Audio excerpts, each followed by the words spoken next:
Today's case brings us to the state of Wyoming, situated in the western United States within the Mountain West area.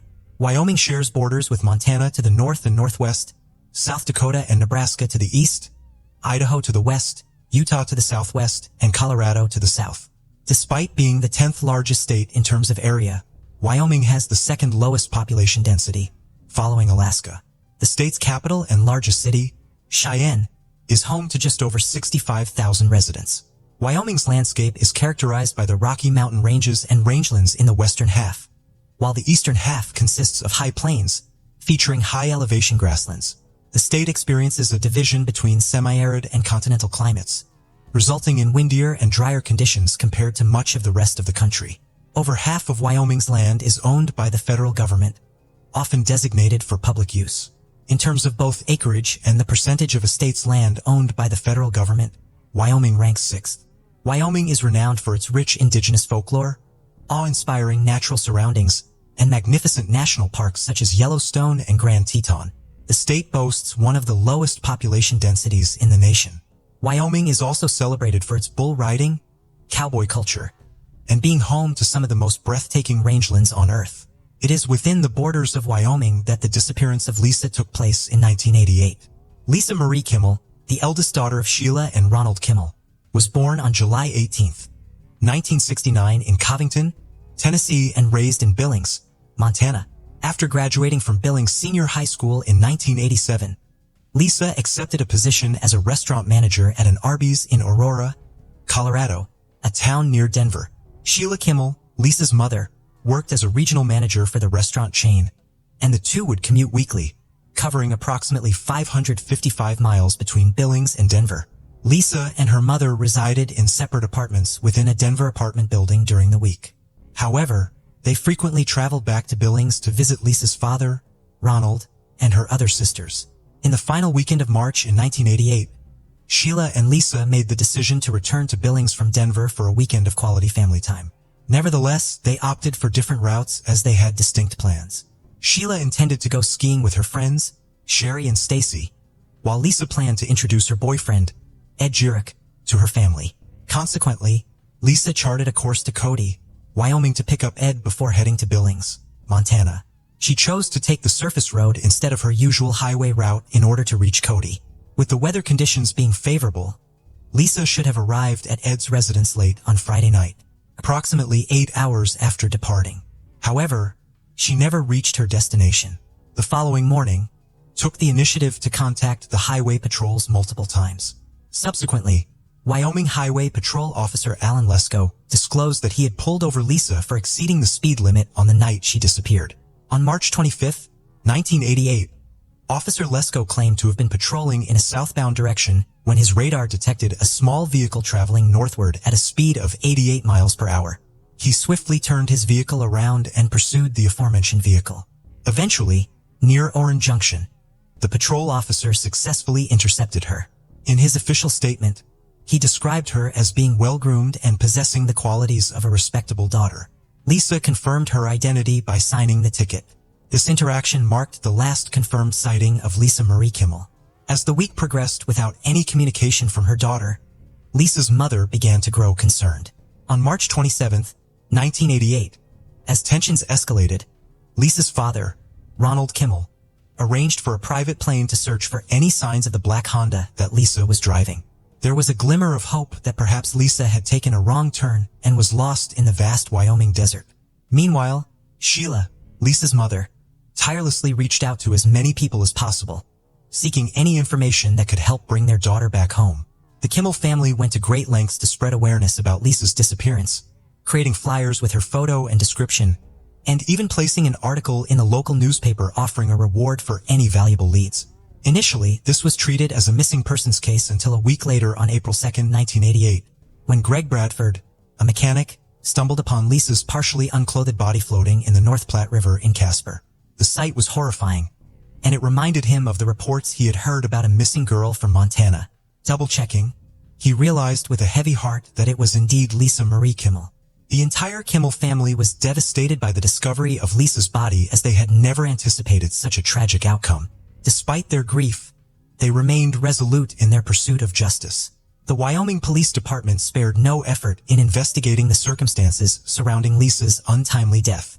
Ed Jurok, Lisa's boyfriend, confirmed that he had spoken to her on the phone around 4:30 p.m. on March 25, 1988, making him the last person to have contact with her.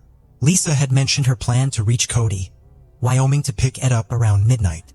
Ed also revealed that Lisa's license plate had a personalized touch, displaying the name Lil Miss, a nickname given to her by her grandmother when she was a child. The police meticulously combed through the area where Lisa's body was found, leaving no stone unturned in their search for answers.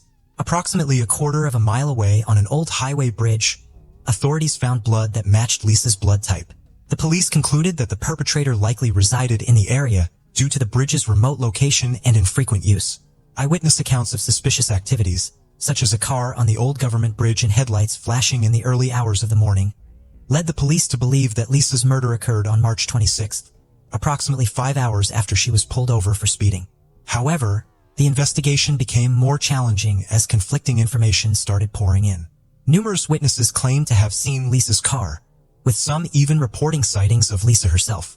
Sheriff Ron Ketchum of the Natrona County Sheriff's Department mentioned that over 1,000 people, including police officers, reported seeing the car. There were even alleged sightings in Canada. One of the most credible sightings occurred about 10 hours after Lisa's supposed murder when Donna Kirkpatrick, the wife of the county sheriff, claimed to have seen Lisa driving a vehicle in Buffalo, Wyoming. Donna described a black sports car with a Montana license plate reading, Little Mississippi. She was convinced that the driver was a young girl, specifically Lisa. Another witness, Diana Houston, reported seeing Lisa in Casper, Wyoming, over 100 miles away from Buffalo. More than a day after the alleged murder, Diana noticed a car with an out-of-state license plate specifically from Montana on a Sunday afternoon. The reason for her noticing it was because she hailed from Montana. The license plate displayed Little Mississippi. Diana, who happened to pass by, observed a driver with blonde hair and a yellow sweater. Lisa was last seen at 9 on Friday night, and her disappearance was reported at 9 on Saturday. Was reportedly sighted 3 times that day, once on Sunday and later on. The investigators were puzzled as to why Lisa hadn't visited her parents' or boyfriend's home if she was still alive. The questions surrounding who was using the vehicle with Lisa's identifiable license plate, assuming she had passed away early on Saturday morning as the police suspected, were troubling. The statements from all these eyewitnesses complicated the investigation. However, the autopsy provided crucial information to the police, shedding light on the events leading to Lisa's demise. Her body showed no signs of decomposition due to the extreme cold. The autopsy revealed that she had been beaten, chained, and assaulted before her death. Additionally, foreign DNA was discovered on her body. Coroner James Thorpen's investigation of Lisa Kimmel's body revealed that she had been repeatedly stabbed and struck on the head. Thorpen estimated that Kimmel had been held captive for approximately 6 days based on the condition of her body when it was found. It was evident that she had endured multiple assaults. Police suspected that Lisa had been murdered at the old government bridge or in its vicinity before being disposed of in the river, as blood matching hers was found on the bridge. Lisa was laid to rest on April 8, 1998, nearly 2 weeks after her disappearance. Over 200 individuals attended her funeral at Sunset Memorial Garden. Her untimely death came as a shock to her family and loved ones. In October of the same year, a family friend visited Lisa's grave and discovered a note that raised further suspicions. The handwritten note was securely attached to the headstone. It read, "Pain never leaves. So hard without you. You will always be alive in me. Your death is my painful loss, but heaven's sweet gain. Love always, Stringfellow Hawk." Lisa's loved ones were completely clueless about the identity of the writer. The incident only added to the enigma surrounding her death. Numerous television programs, including Unsolved Mysteries, dedicated airtime to the perplexing case of the Little Miss murder. However, as time passed, the investigation grew cold due to the lack of substantial suspects or evidence. The case remained an unsolved mystery until 2001, when law enforcement agencies across the United States extensively explored DNA sampling. The DNA recovered from Lisa's body was entered into the system, leading to a moment of elation for the police when it matched the DNA of a man already serving time for multiple charges. The database identified the DNA as belonging to Dale Wayne Eaton, a 57-year-old man from Minetta, Wyoming. Dale had an extensive criminal record, ranging from juvenile correction center stays for assaulting a woman over a watermelon to aggravated assaults on the Breeden family. On September 12, 1997, he had initially stopped to assist the Breeden family, whose car had broken down on a desolate Wyoming highway. However, he proceeded to kidnap them at gunpoint after a short distance. Although he managed to escape from jail 2 months after being detained for this crime, Eaton was eventually recaptured in the Shoshone National Forest 3 months later. His offense was upgraded to a federal felony due to the presence of a weapon, and he was ordered to provide a DNA sample while serving his sentence in a federal prison. Tragically, Eaton committed manslaughter by killing one of his fellow inmates. In 2001, the Little Miss murder case was reevaluated to gain a fresh perspective on the crime. After the discovery of the matching DNA, the previously unsolved case of Lisa Marie Kimmel was reopened, prompting investigators to gather information and evidence to establish Dale as the perpetrator of this heinous crime. Neighbors of Eaton informed investigators that they had witnessed him digging a large trench on his property in Minetta, Wyoming, approximately 75 miles away from Casper. In the summer of 2002, the location was excavated, leading to the discovery of Kimmel's Honda CRX, still bearing her distinctive Little Mrs. license plate.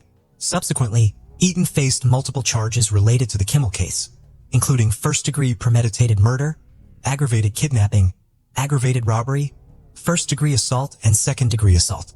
In April 2003, Dale Wayne Eaton was convicted for the premeditated murder of Lisa and brought to trial in 2004. The trial swiftly concluded as the evidence and testimonies clearly pointed to Dale as the sole perpetrator. The fact that his DNA matched the DNA found on Lisa's body in 1988, coupled with the discovery of her car buried on his property, served as substantial evidence against him. Additionally, a fellow inmate named Joseph Francis Dax testified that Eaton had confessed to the crime.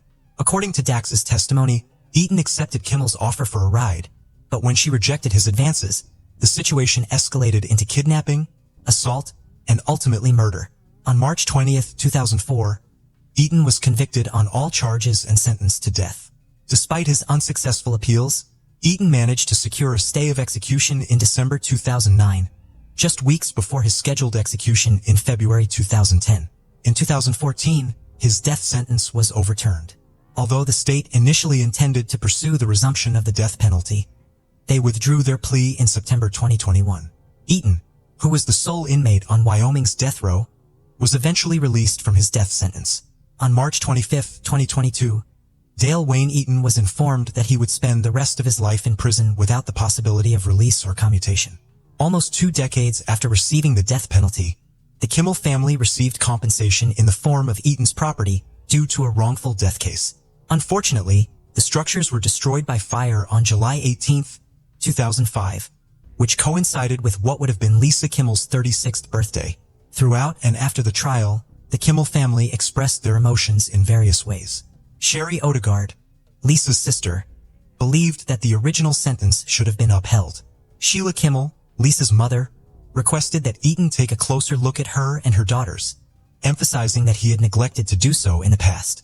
The entire Kimmel family engaged with Eaton and his legal team. Sherry, in particular, disputed the defense's assertion that Eaton had a traumatic background and possessed the mental strength to endure a death penalty hearing. His health issues and difficult upbringing do not excuse his actions, Sherry stated. Both Dale and his defense attorney, Sean O'Brien, understood what was right and wrong. She emphasized, calling out the attorney for supporting a criminal like Dale. According to Lisa's younger sister, Stacy Pitts, Eaton cannot be considered a victim simply because of his declining health. He is still a criminal. It feels incredibly unjust that Dale Wayne Eaton receives 3 meals a day. Initially, Eaton did not intend to speak. However, his attorney Sean O'Brien claimed that Eaton asked him to apologize on his behalf after their conversation. Nevertheless, the family did not accept the apology as it did not come directly from Eaton himself. The Kimmel family members expressed a sense of finality, but not closure. Sheila Kimmel remarked, "This marks the end of another chapter in a long book. Hopefully it will be the last chapter."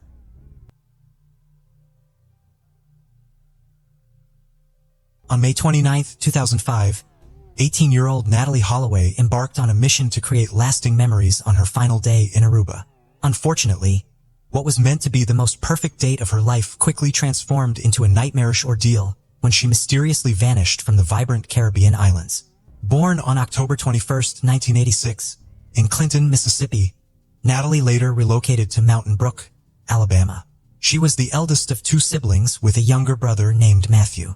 Natalie grew up in a tight-knit and affectionate family. Her parents, Beth Holloway and David Holloway, were high school sweethearts who tied the knot in the 1980s.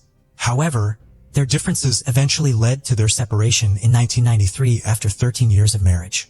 Beth Holloway took on the responsibility of raising their two children single-handedly and did an exceptional job.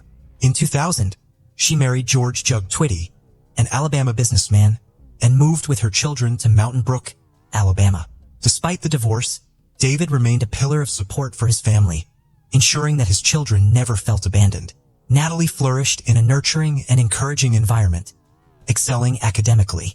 She attended Mountain Brook High School in Birmingham, Alabama, where she was recognized as an honor student actively involved in various extracurricular activities. As the academic prodigy of the Holloway family, Natalie desired to embark on a graduation trip with her friends before commencing college. Although initially hesitant, her parents eventually agreed, witnessing their daughter's remarkable achievements.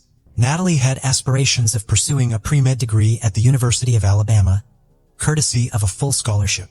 Prior to her college journey, she was determined to make the most of this trip and was filled with anticipation. On May 26, 2005, Natalie, accompanied by her 125 classmates and 7 chaperones from Mountain Brook High, arrived on the picturesque Caribbean island of Aruba. Once they arrived at the Holiday Inn, all of them decided to stay. The students were given the freedom to enjoy themselves without any supervision. Natalie and her friends spent the next few days soaking up the sun, snorkeling and partying at the local clubs and bars until the early hours of the morning. This was Natalie's first taste of independence, and being of legal drinking age, it worked to her advantage. The group frequently visited popular spots like Carlos and Charlie's nightclub and the Excelsior Casino, both conveniently connected to the Holiday Inn. On May 29, 2005, the final day of their trip to Aruba, Natalie and her friends were at the casino near the blackjack table when a Dutch stranger approached them. He introduced himself as Joran van der Sloot, a student around the same age as Natalie, who was also visiting from Holland and staying nearby. They hit it off and engaged in conversation. Natalie and her friends planned to go to Carlos and Charlie's, so they invited Joran to join them. Just before closing time, Joran arrived at the club and took Natalie to the back bar to buy her a few drinks. Unbeknownst to Natalie, her drink was spiked with a substance known as Liquid X, which is odorless and colorless. This substance is commonly used by attackers to sedate their victims before taking advantage of them. Liquid X only requires a few drops to take effect. The bartender seemed to recognize Joran, which was unusual, but Natalie didn't pay much attention to it. The drug soon began to affect Natalie, and she quickly became intoxicated. Joran fabricated a story about sharks near the lighthouse and convinced Natalie to accompany him to the beach. Joran arranged for his friend's car to be waiting outside the club for him. He guided Natalie to the back seat of a silver-gray Honda driven by Deepak while Satish Kalpo sat in the front seat. Natalie's friends watched as she left with an unfamiliar Dutchman, paying no attention to their concerns. Little did they know this would be the last time anyone would see her.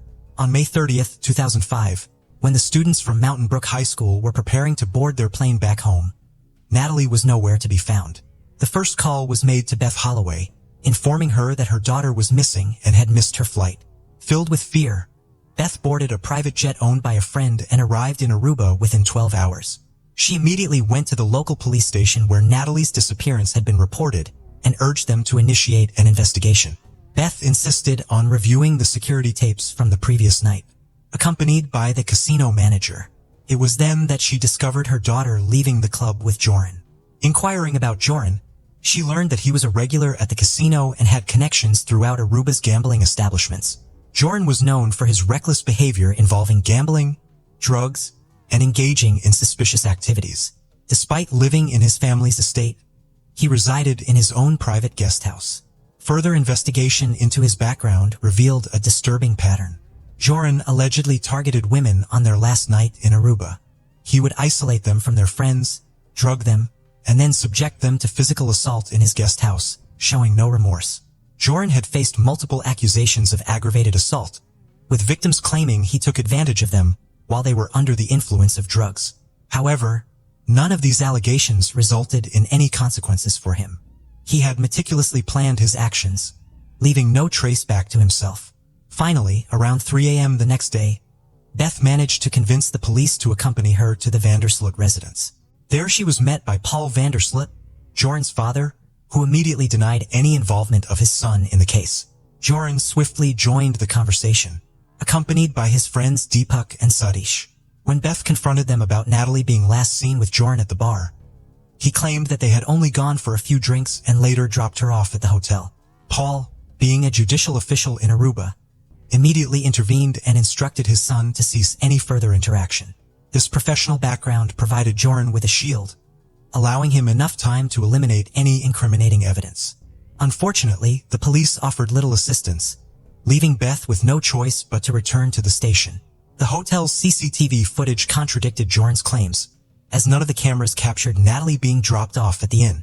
The following morning, David Holloway arrived in Aruba, desperate to locate his missing daughter. Despite 48 hours having passed since Natalie's disappearance, police seemed hesitant to believe Joran's involvement in the case. The assigned officers repeatedly assured Beth that her daughter would reappear at any moment.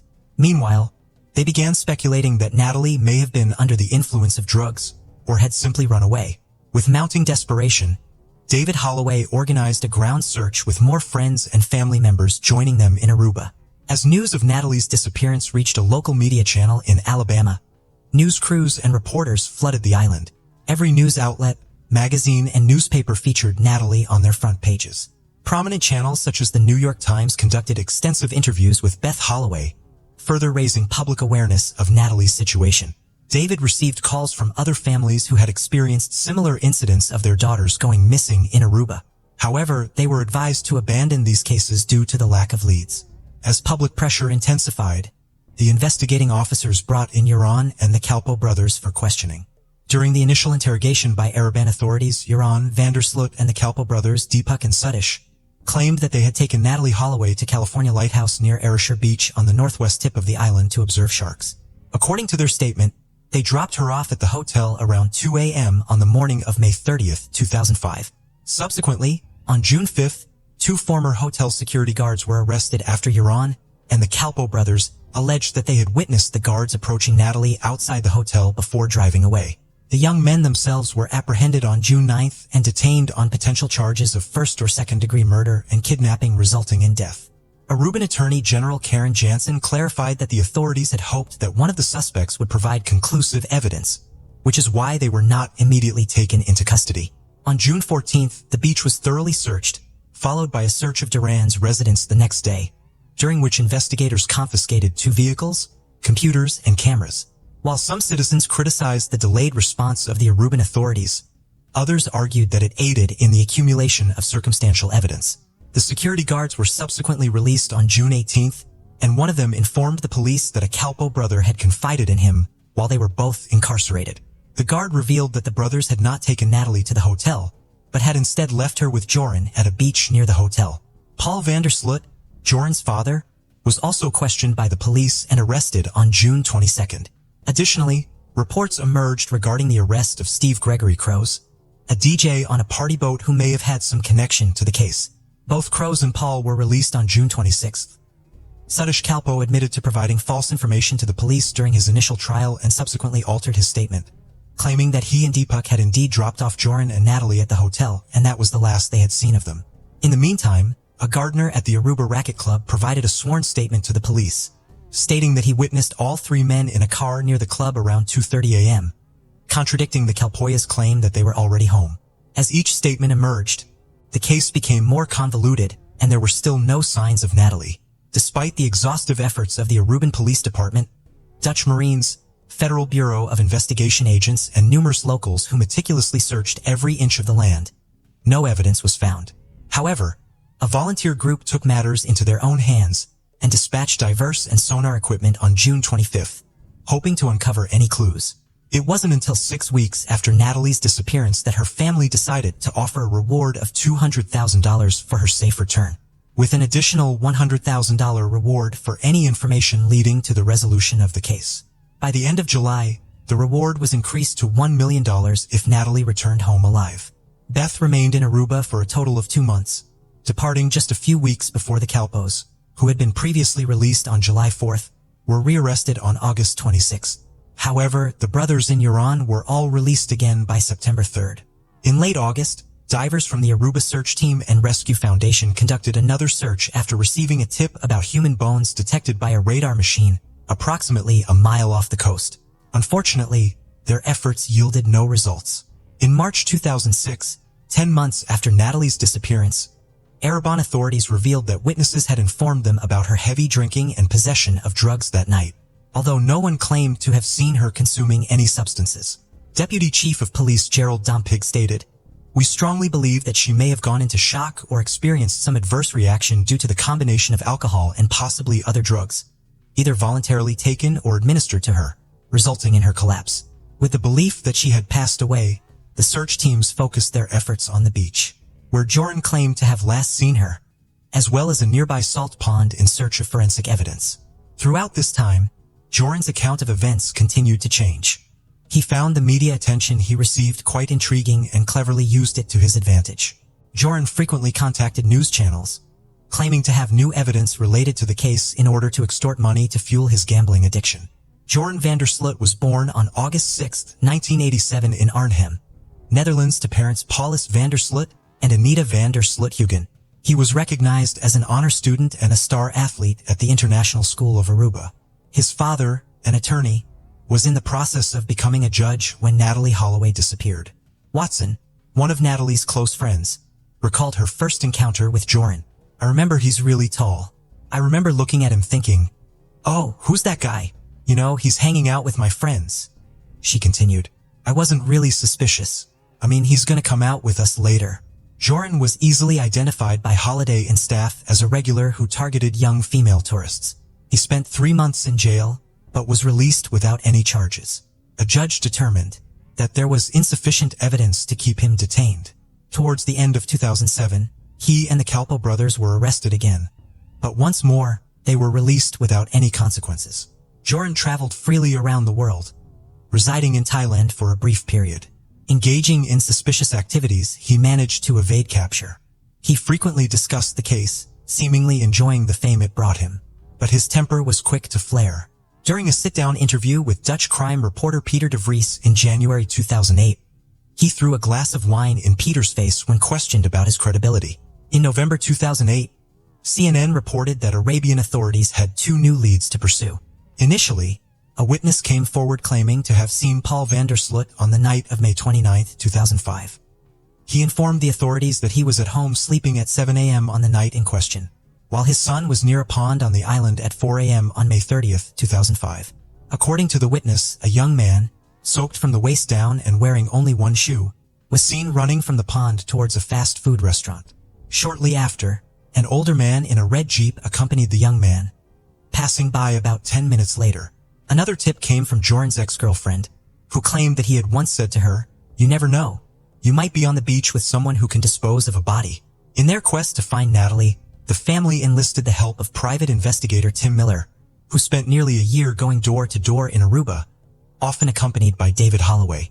On Natalie's birthday, October 21, 2005, they even searched the landfills in Aruba, digging through the garbage in hopes of finding any clues. However, it was the deputy police chief who suggested that they shift their search to the sea, as a fisherman's hut had recently been broken into and items such as a fish trap and tools that could be used to weigh down a body were stolen. Entrepreneur Louis Schaefer, who had been closely following the case, offered to finance an expedition to search the ocean floor within a specific radius. In November 2007, a boat named Persistence set sail for Aruba.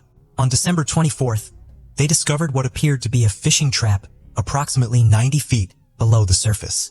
5 days later, on December 29th, they deployed a remote-operated vehicle to investigate further and spotted what seemed to be a skull. On December 30th, a diver from the boat joined 2 Aruban police divers, but unfortunately they did not find anything related to Natalie.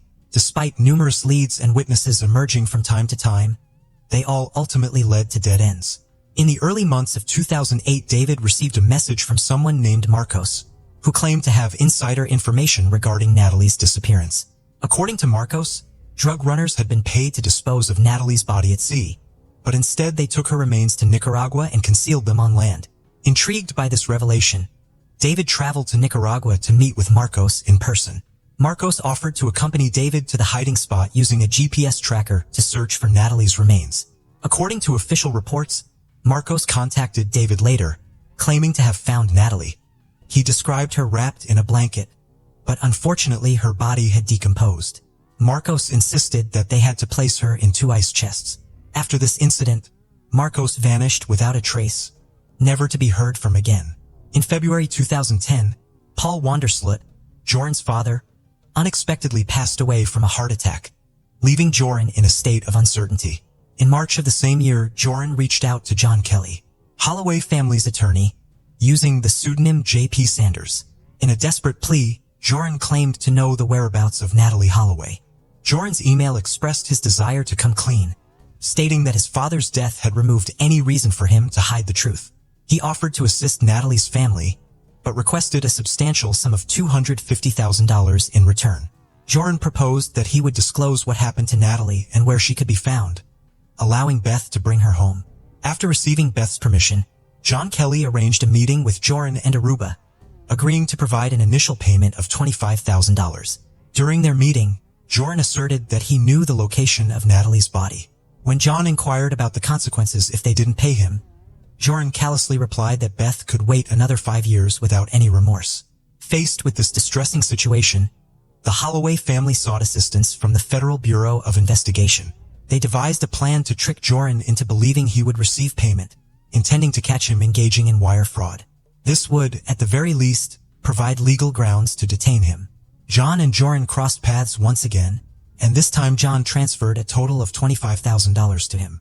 Upon receiving the payment, Joran guided John to a house near Aruba Racket Club, where he claimed to have hidden Natalie's remains in a freshly poured foundation before the house was constructed. Joran alleged that he had been with Natalie on the beach that night. According to his account, he wanted to leave, but Natalie resisted, leading to a heated argument. In a fit of anger, he pushed her, causing her to hit her head and lose a significant amount of blood, resulting in her immediate death. John remained skeptical about the overall credibility of Joran's story, but it turned out that Joran initially concealed the body on the beach with his father's assistance before burying her elsewhere. The house Joran led John to had not undergone any construction since 2010. Authorities deemed Joran's account insufficiently credible to issue an arrest warrant. Both John and Joran stayed in contact until May 25th, with Joran claiming he would surrender himself. However, instead of doing so, he fled to Peru with the extorted money. On June 30th, 2010, a federal grand jury indicted Joran on charges of wire fraud and extortion. Upon arriving in Peru, Joran reverted to his previous behavior. He approached 21-year-old college student Stephanie Flores at the Atlantic City Casino in Lima, Peru. Surveillance footage revealed that they played poker together for approximately 1 to 2 hours. Subsequently, Stephanie exchanged some chips for cash and accompanied Joran to the TC Hotel, where he collected his room key from the front desk.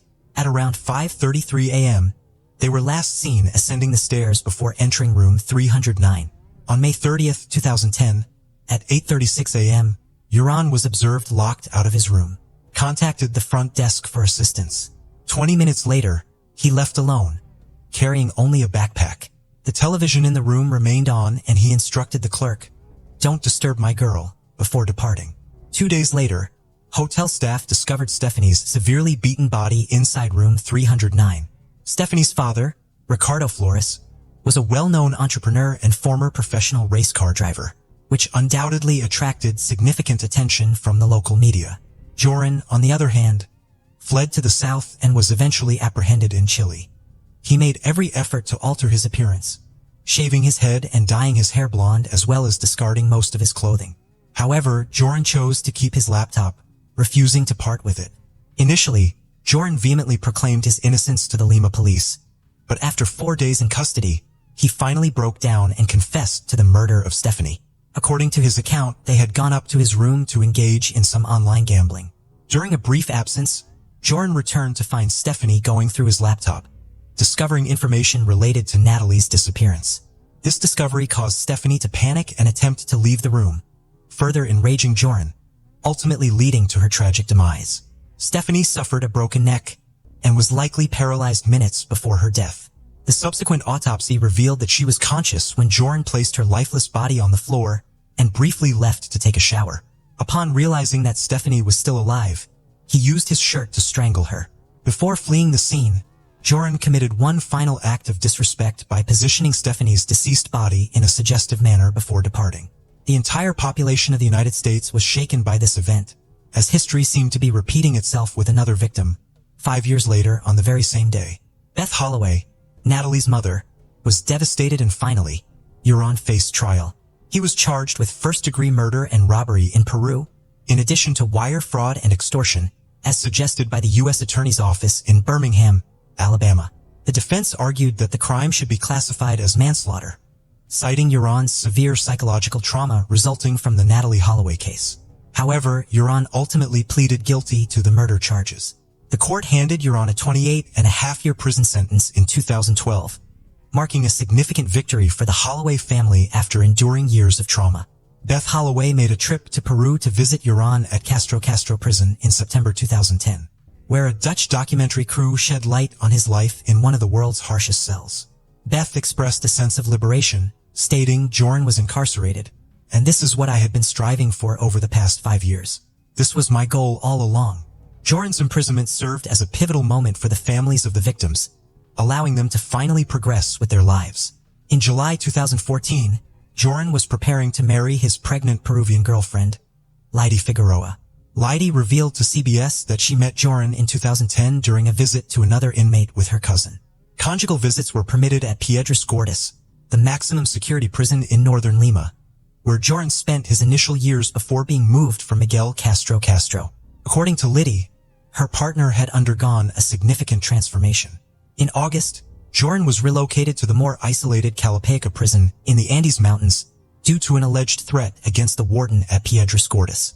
Lydie, who gave birth to a daughter in September, claimed that Joran was attacked by a fellow inmate at Calapaica. However, these accusations were refuted by the director of the Peru National Penitentiary Institute, who labeled her a compulsive liar in an interview. In 2015, Lydie shared a letter from Joran with Fox News Latino in which he claimed that Stephanie's father had placed a $10,000 bounty on his head. Expressing fear for his life, Joran urged authorities to ensure his safety in prison. By this point, legal authorities and the media had already identified him as a compulsive liar and a sociopath. Joran's lack of remorse, guilt, or fear combined with the severity of his crime further solidified the deception of his lies. In June 2023, Joran was extradited to Birmingham to face federal charges of extortion to which he pleaded not guilty. However, in October, he altered his statement and admitted to killing Natalie as part of a plea deal. This resulted in a 20-year prison sentence for extortion and wire fraud, which would run concurrently with his existing term in Peru. Finally, Joran confessed to the horrifying events of May 29, 2005. On the night of Natalie's disappearance, the Calpo brothers left them at the beach after Natalie fell ill. Joran revealed that Natalie had briefly kissed him, but when he made further advances, she fought back and kneed him in self-defense. In a fit of anger, Joran kicked her in the head and then used a cinder block to dispose of her body by dragging her into the ocean. The statute of limitations for murder charges in Aruba is 12 years, and the island's prosecutors have requested access to Joran Vandersloot's files from the U.S. Justice Department before deciding on their next steps. Natalie Holloway's case remains open in Aruba and has become one of the most well-known missing person cases in the U.S. The loss of a family member in a foreign country and the horrifying details of the story have brought forth numerous questions about the actions of both the Arabian Police Department and those associated with Joran. Each individual involved played a role in the tragic disappearance of 18-year-old Natalie, a beloved daughter and promising medical student, whose life was cut short due to negligence. This particular case has sparked outrage and raised concerns about our community's law enforcement and media. The plea of a mother in distress resonated throughout the nation in silence. Yet, as of 2024, Natalie's location remains a mystery with no clear path to justice in sight. Today's story takes us to Springfield, Colorado. Located in Colorado's southeast corner, Springfield is the home to a population of over 1,000 people. Known as a farming and ranching community, this statutory town is the most populated town situated on the county seat of Baca County. But Springfield had no clue that a mystery on its land in 1988 would take the next 34 years to get solved. On June 3, 1988, Baca County Sheriff's Office responded to a call from a Colorado farm, A local farmer reported to the Baca County Sheriff's Office that he had found what he believed to be human remains on his farm, located approximately 20 miles southeast of the town of Springfield, Baca County, Colorado. The open field was passed by truck drivers on a regular basis. When then Sheriff Willard Goff and then Coroner Robert Morrow, along with other deputies, searched the scene, they confirmed the remains as human remains. On the property, they found scattered human remains which were in a degraded skeletal condition. The remains consisted of what was most of the human skeleton. The bones were not all there, and what was there was white and bleached, with part of the spine still connected. The remains were then sent to the coroner's office for an autopsy, while the investigators scanned the area for clues. Unfortunately, they could not find any evidence that could lead them to unmask the victim's identity. People from the Baca County Coroner's Office, as well as the Sheriff's Office, spent several days searching the farm with the assistance of the farm operator.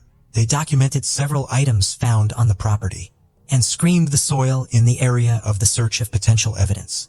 However, nothing was found to be able to identify the remains or to assist in determining how or why the person had died or how they could have ended up in the farmer's field. The remains were unrecognizable, and authorities tried in vain to come up with any significant information that could lead them to unmask the identity of the individual. Forensic examination concluded the remains belonged to a female victim who was believed to be between the ages of 19 and 24. She stood between 5 feet 2 inches and 5 feet 4 inches and weighed around 130 pounds. Her hair was brown, but her eye color could not be determined due to the remains being in a degraded condition. She was wearing gray corduroy Levi jeans with the leg cuffs hemmed up to 27.5-inch inseam, a beige-colored winter coat with a white synthetic fur collar and 4-inch fur cuffs, and a 34B bra. A single quarter dating to 1986 was found in her pocket. Forensics could not confirm the ancestry of the victim. She bore traits of Hispanic or Latino people, Native American and European people. She had extensive dental work including 2 silver cast crowns, 1 upper and 1 lower on the left side, which indicated that she might be from Mexico or had lived along the border of Mexico. The internals of her body suggest that she might have never given birth. It was also concluded that she had died approximately 1 to 3 years before her remains were discovered, and the nature of her death was ruled as suspicious, most likely a homicide.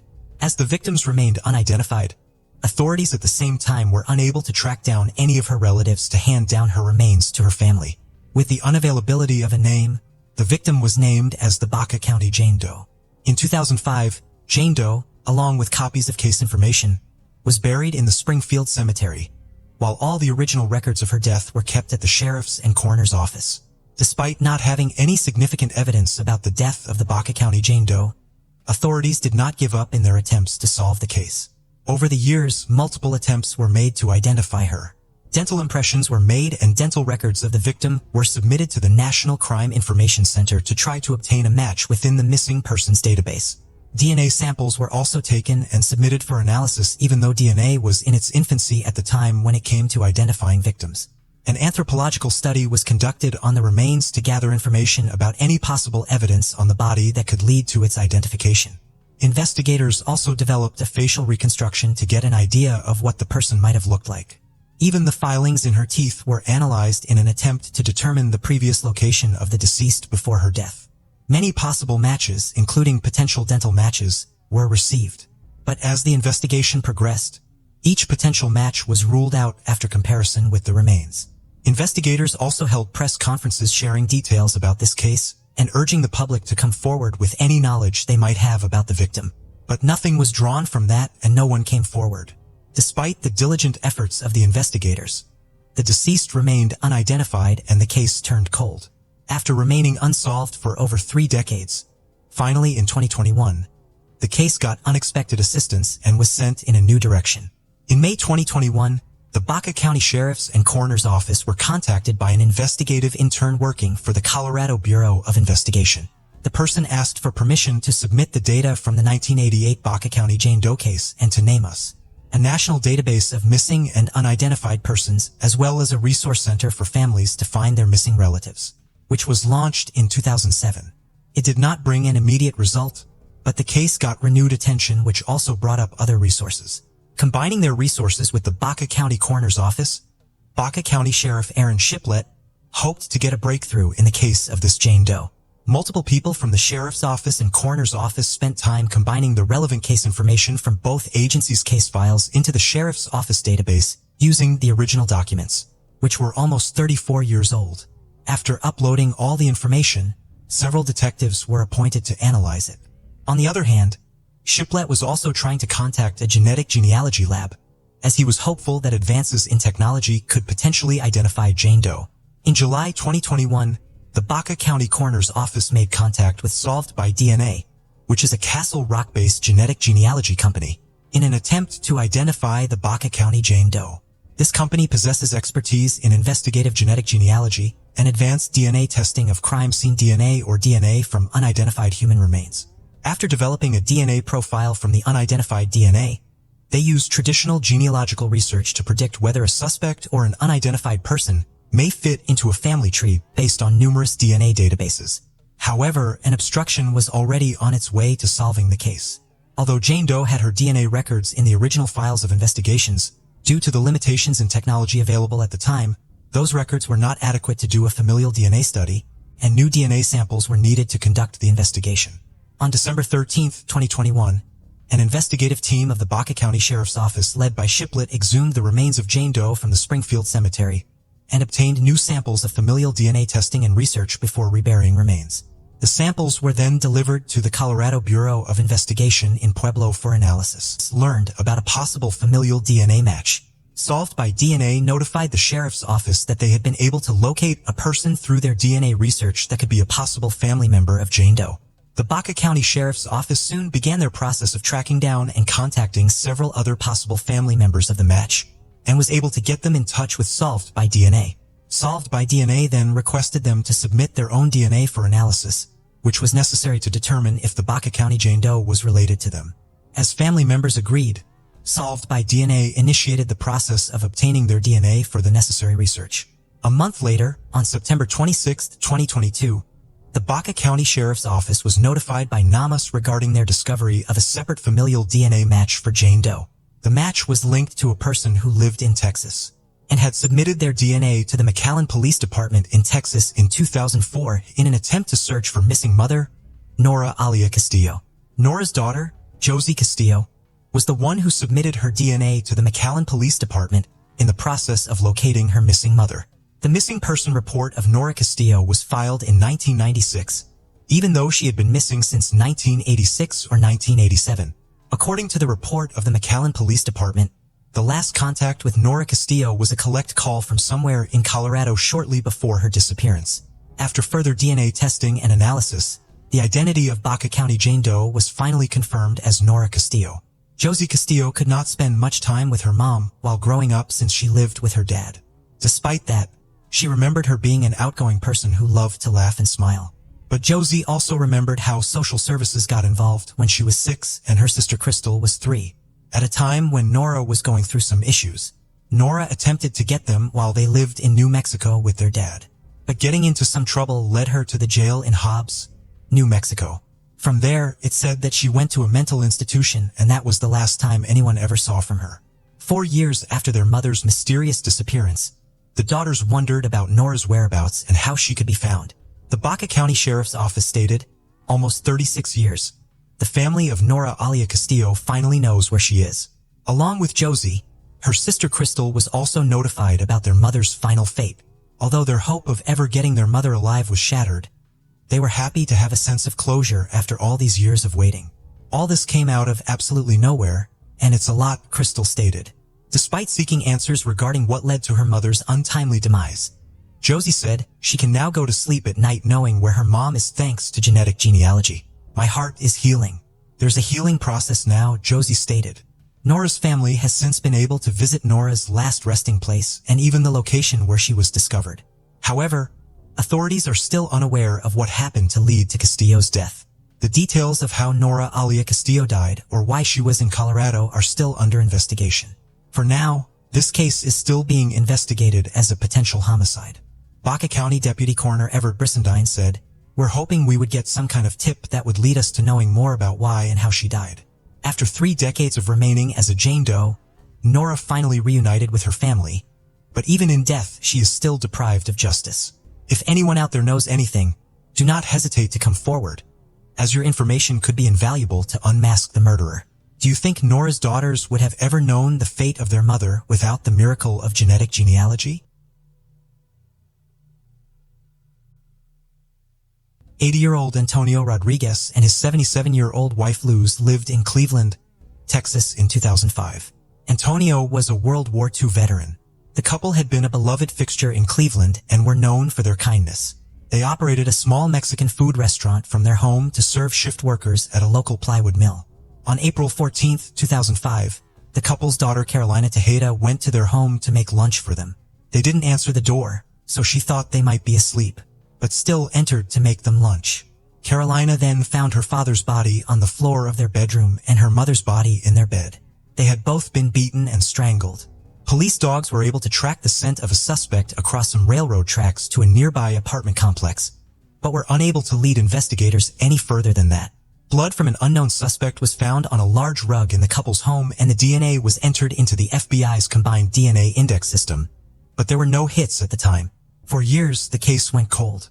Then in March of 2021, when investigators again entered the DNA sample into Cody's, they found a match. The DNA was linked to Shelley Susan Thompson Lemoyne.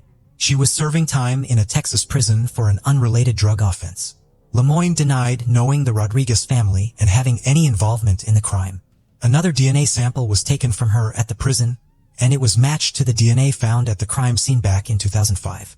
She was arrested on the 8th of July of 2022 outside her parole office in connection to the Rodriguez case. Cleveland Police Chief Daryl Brassad had this to say after the arrest was made. Sometimes such small pieces of evidence can solve a case. And in this case, it was that piece of carpet that was found inside the home that had a speck of blood on it.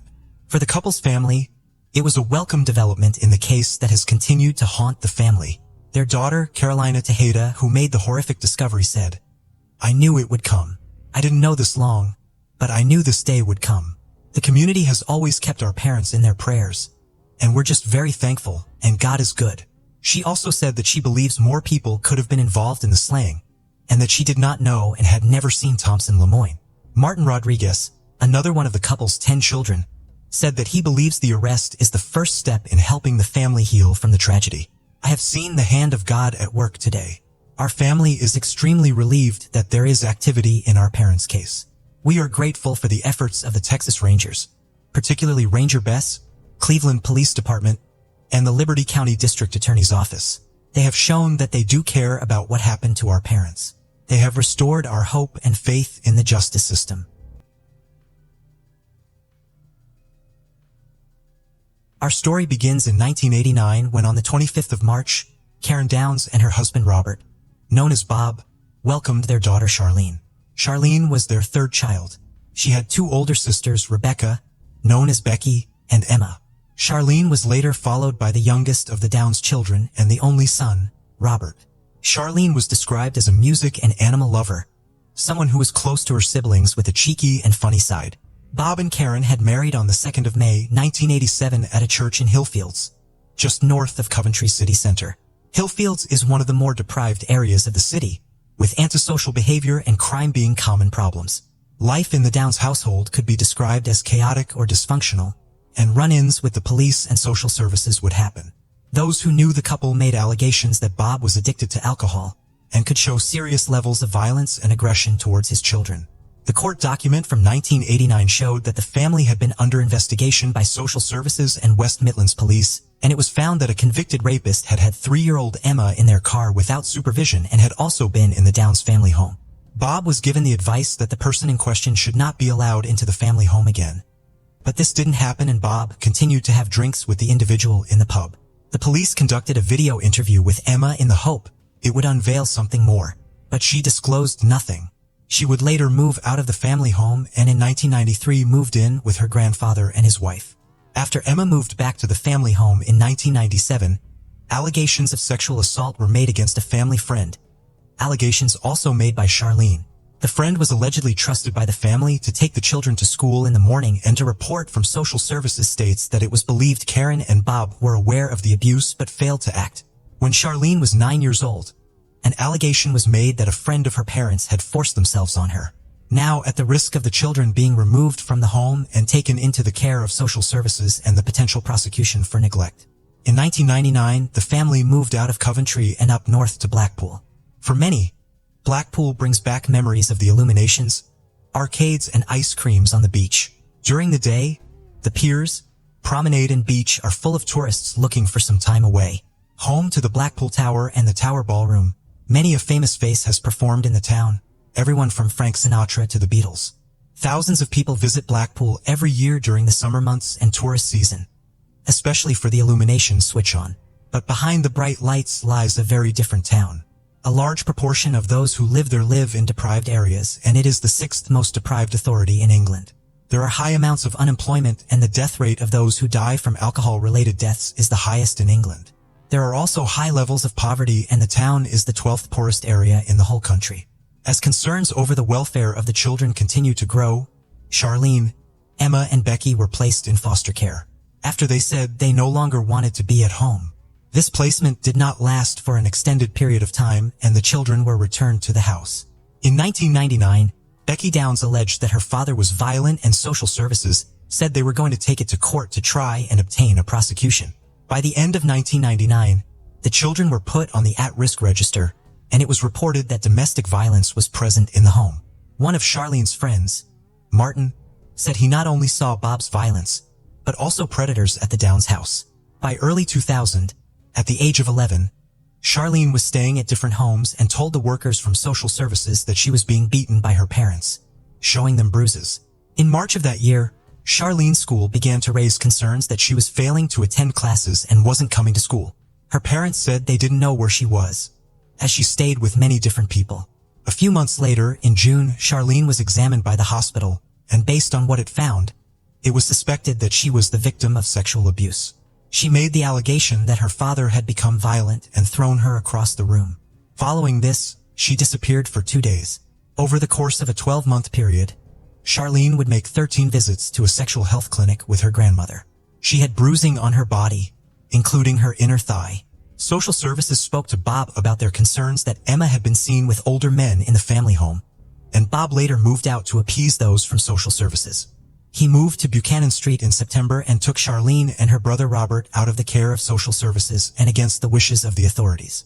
As 2001 rolled around, social services suspected that a male was in the family home and sharing a bed with Charlene.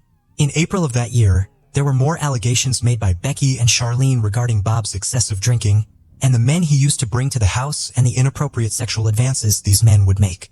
Charlene allegedly told a social worker that one of her father's friends had touched her inappropriately when health visitors made a visit to the family home in August. Charlene was found in bed with a much older man, as she counted some money, but Bob and Karen said he was just a family friend. 1 month later, Becky would move out. Over a period of 15 years, 16 men who had committed a variety of offenses against minors had access to the family homes, both in Coventry and in Blackpool. Bob and Karen denied letting predators stay at their home. Bob would drink at various pubs in and around Blackpool. During one of his visits to the pub, he met a man called Ray Monroe, and he invited him back to the house. Ray Monroe would end up staying at the property. Monroe is a convicted sex offender with 4 counts of sexual assaults against young girls, and he was sentenced to 4.5 years in prison. Karen and Bob said they were unaware of this and only found out when the details came out in court. They said they believed he had raped an ex-girlfriend, information which did not stop them from allowing him into their home. One of Bob's friends, Glenn, claimed he saw Bob invite various men from the pub back to his house and that he had seen Charlene sitting on Monroe's lap. He said he voiced his concerns about seeing this and said that it wasn't right. In 2003, Charlene visited a walk-in health center 3 times. Karen claimed to be unaware of Charlene going to the health clinic and also unaware of the predators staying in her home. Despite moving to a different part of the country, it seemed that not much had changed and family life was still fractured and difficult. November 3, 2003, the police conducted a search of the family home and found nothing relating to Charlene or anything that gave any clues as to where she might have gone. They needed to work backwards. What follows is a timeline of what is believed to be Charlene's last known movements, although the details of this remain debated and there are differing opinions as to where she went that night. As part of this documentary, we went to Blackpool and met with Renee Crompton, who runs the Justice for Charlene Downs campaign. She walked us through the route that Charlene is believed to have taken that night. This timeline is also compiled using the timeline issued by Lancashire Police. But again, it's important to remember that the details do differ. The 1st of November 2003, at 3:25 p.m., Charlene and Becky were walking down Bank Hay Street to get to the Coral Island Arcade. Charlene's friend Tasha corroborated this and said she had seen her there too. According to the police timeline, Charlene returned to the family home before going back out later in the evening. It is believed that Charlene and Becky went to the McDonald's close to the promenade later that evening. The pair then headed to Church Street and walked up it at around 6:45 p.m. It's alleged that they met with Karen Downs as she handed out leaflets for the restaurant she worked at, which was located on Church Street.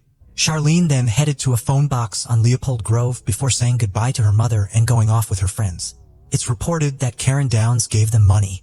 According to the police timeline, Charlene stayed with her friends for a while before setting off to Corn Street, and the details of what she did in the following hour are not known. But according to the police, she met another friend. Charlene and her friend Tyne went to the Carousel Bar at 9:30 p.m., where Tyne said men bought the pair drinks before Tyne lost sight of her.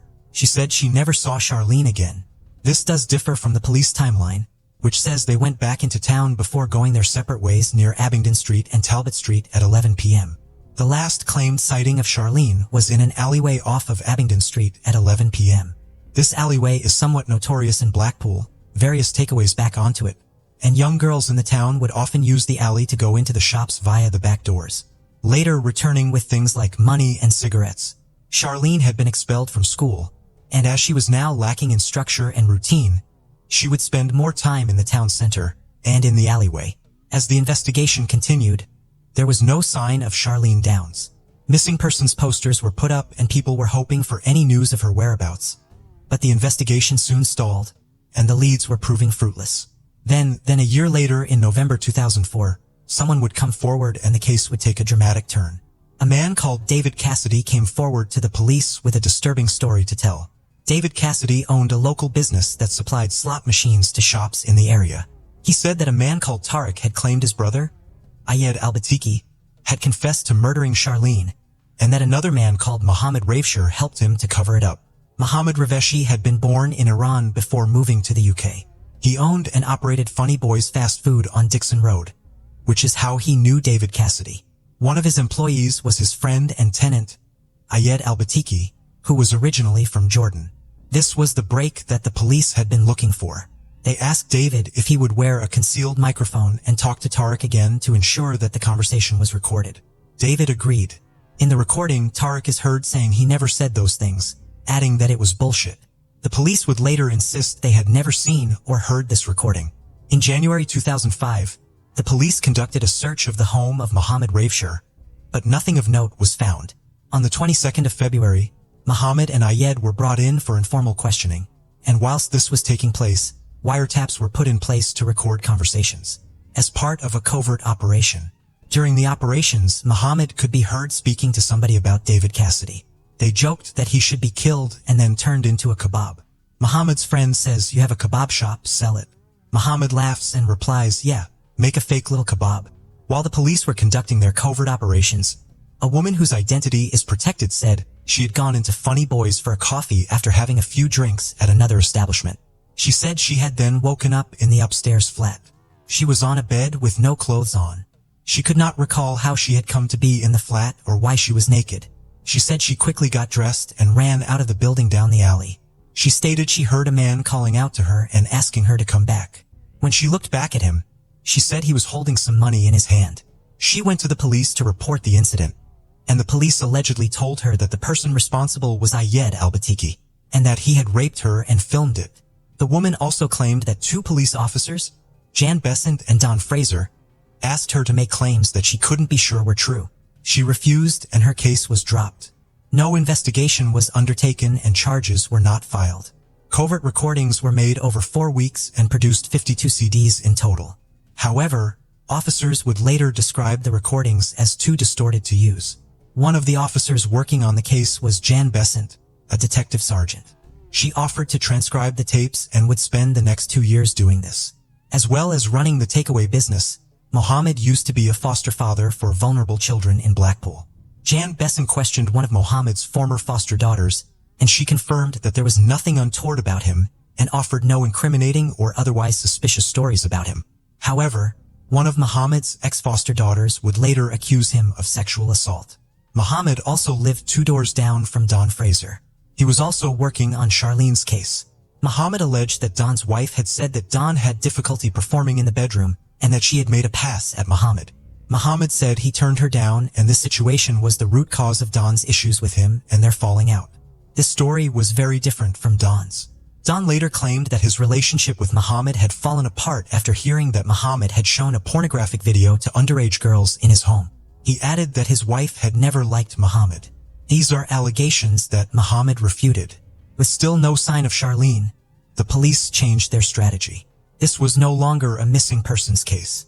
This was now a murder inquiry. 17th of March 2006.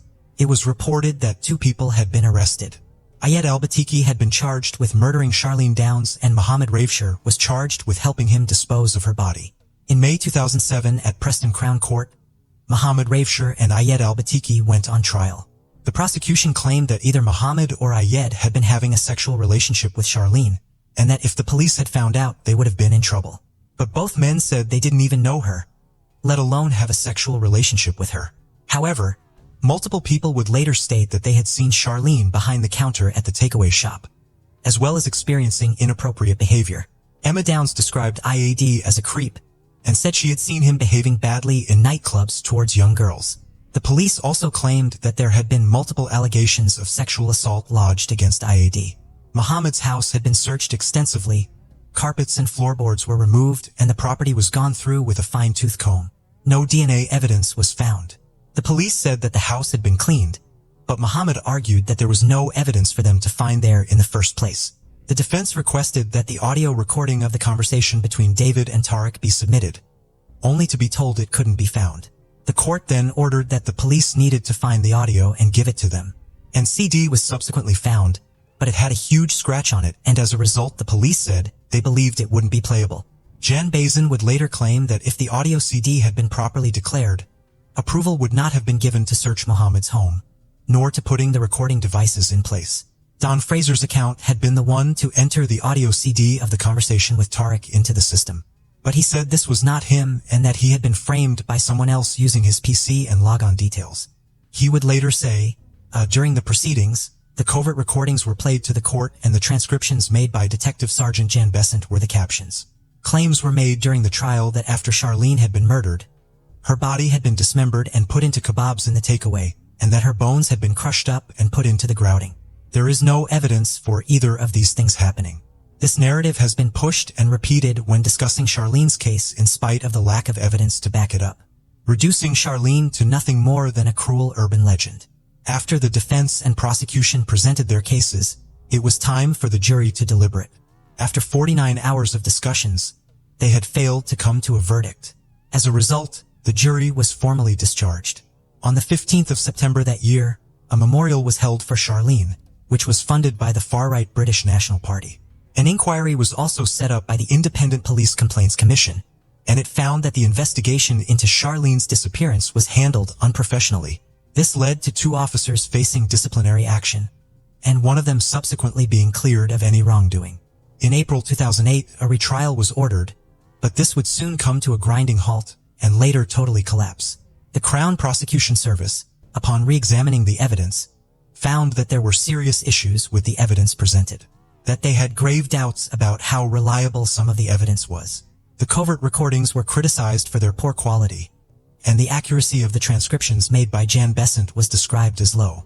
Muhammad Raveshi's lawyer John Bromley Davenport said that Detective Sergeant Besant was not qualified to listen to and transcribe the tapes. An expert would later re-examine the audio tapes of the covert recordings after they had been played to the court, and they too said they were not of a good enough quality to be evidence. It also found that some of the transcriptions were different words. For example, one phrase was transcribed as burial place, but it was argued what had actually been said was Paul's place. The tracker that had been put onto Muhammad's car then showed him going to see one of his friends, who was named Paul.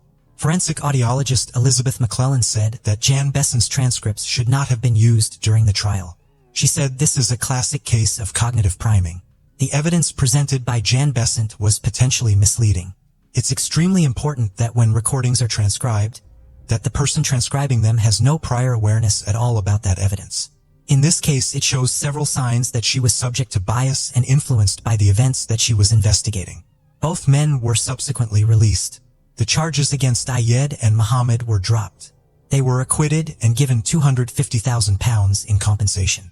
Muhammad indicated upon his release that he would potentially sue the police force, describing what had happened to him as shameful, having spent more than 2 years on remand in prison.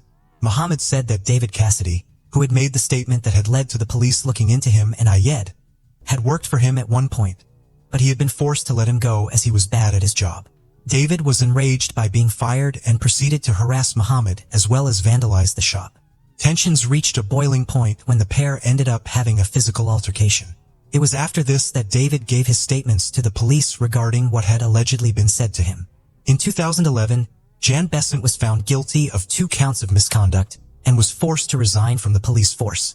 Lancashire Police said her conduct had let everyone down. The IPCC Commissioner for the Northwest, Nassim Malik, said, was abundantly clear that the covert recordings and the investigation had been handled poorly and unprofessionally. Superintendent Simon Giles said that the police expect the highest professional standards from all our staff, and the panel has found that this individual's conduct has fallen well short of these standards. The ruling that Jan Besant be forced to resign was later overturned by the British Arbitration Tribunal, and they said she should be reinstated. The years would pass, tourists would come and go, and the town would carry on. But there was still no sign of Charlene Downs. It had now been 8 years since Charlene had vanished from the streets of Blackpool. The police looking into her case found that more than 60 teenage girls had been the victims of grooming by people working in various takeaway shops throughout the town. Charlene's friend Tasha said that she had seen grooming in Blackpool firsthand and had also been groomed. Charlene's friend Martin and another friend Sean said that they had witnessed Charlene going into takeaway shops and then coming back out with cigarettes, money, or alcohol. Charlene's friend Tyne said that she too would go into the alleyway and trade sexual contact for drugs, cigarettes, money, and alcohol. Tyne said on the occasion she went to the alleyway with Charlene, Charlene would act as a lookout in case the police came, and Tyne would give her money for doing this. Paige Chivers was a 15-year-old girl who went missing from Blackpool 4 years after Charlene. Robert Ewing was later convicted and sentenced to life in prison with a minimum term of 33 years. He had murdered her after she had threatened to go to the police and tell them about the sexual contact he had had with her. Ewing, a self-confessed neo-Nazi, had been previously convicted for gross indecency and indecent assault against a 12-year-old girl. In 2014, a Crime Watch appeal was launched and a reward for any fruitful information was offered, totaling £100,000. In 2016, a cold case team was brought on board to examine Charlene's case, and they found CCTV that had previously not been released to the public. It showed Charlene and Becky walking on the day Charlene had gone missing. It was released to the public in November of that year to try and generate any new leads, and a Crime Watch appeal was issued again on the 13th anniversary of her going missing. In 2017, Karen and Bob Downs sued Lancashire Police over their handling of their daughter's case and the CCTV footage. August 2017, an arrest was made. A man was taken into custody on suspicion of the murder of Charlene Downs.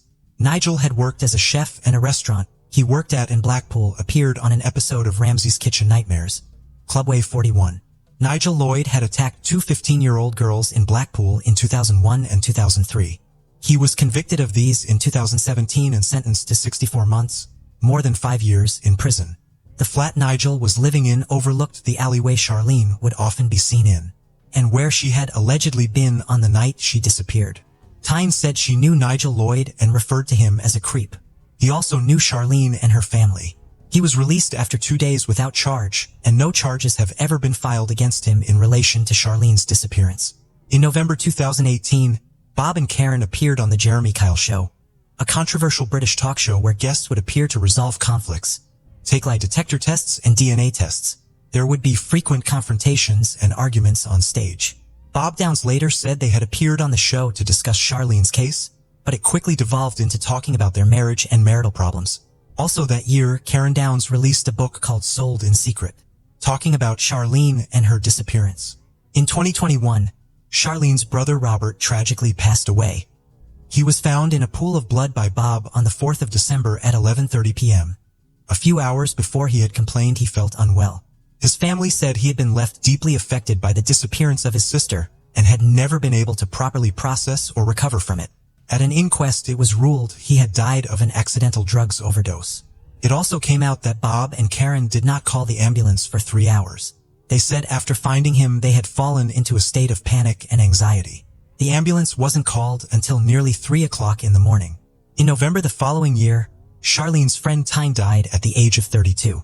An inquest found her death was drug-related. In 2023, the case was reopened by the Leeds Trinity University Cold Case Unit teamed up with Renee in the hopes of finally solving Charlene's case.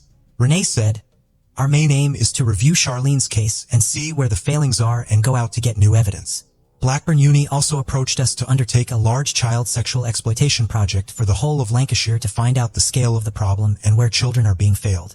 Bob and Karen said they have been verbally abused and taunted by locals after it came out that Raymond Rowe and other predators had stayed at their house. Bob again asserted he didn't know Raymond Rowe was a pedophile. They remain living in Blackpool. Unfortunately, Charlene's story is not unique. There are a plethora of young people who constantly fall through the cracks, and the people that should be there to catch them aren't. An internal police report would state that 11 takeaway shops in Blackpool town centre had been involved in sexually exploiting young girls. As reported by the BBC, the Times newspaper conducted an investigation that found the police initially had 100 people of interest due to how many people were believed to be abusing and exploiting Charlene. And that brings us to today. Today marks the 20th anniversary of Charlene's disappearance, and there are still more questions than answers.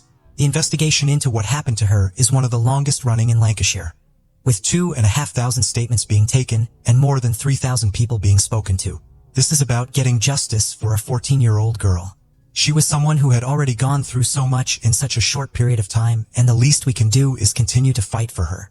As Renee said, Charlene was failed by everyone that should have kept her safe. The police, social services, they all let her down.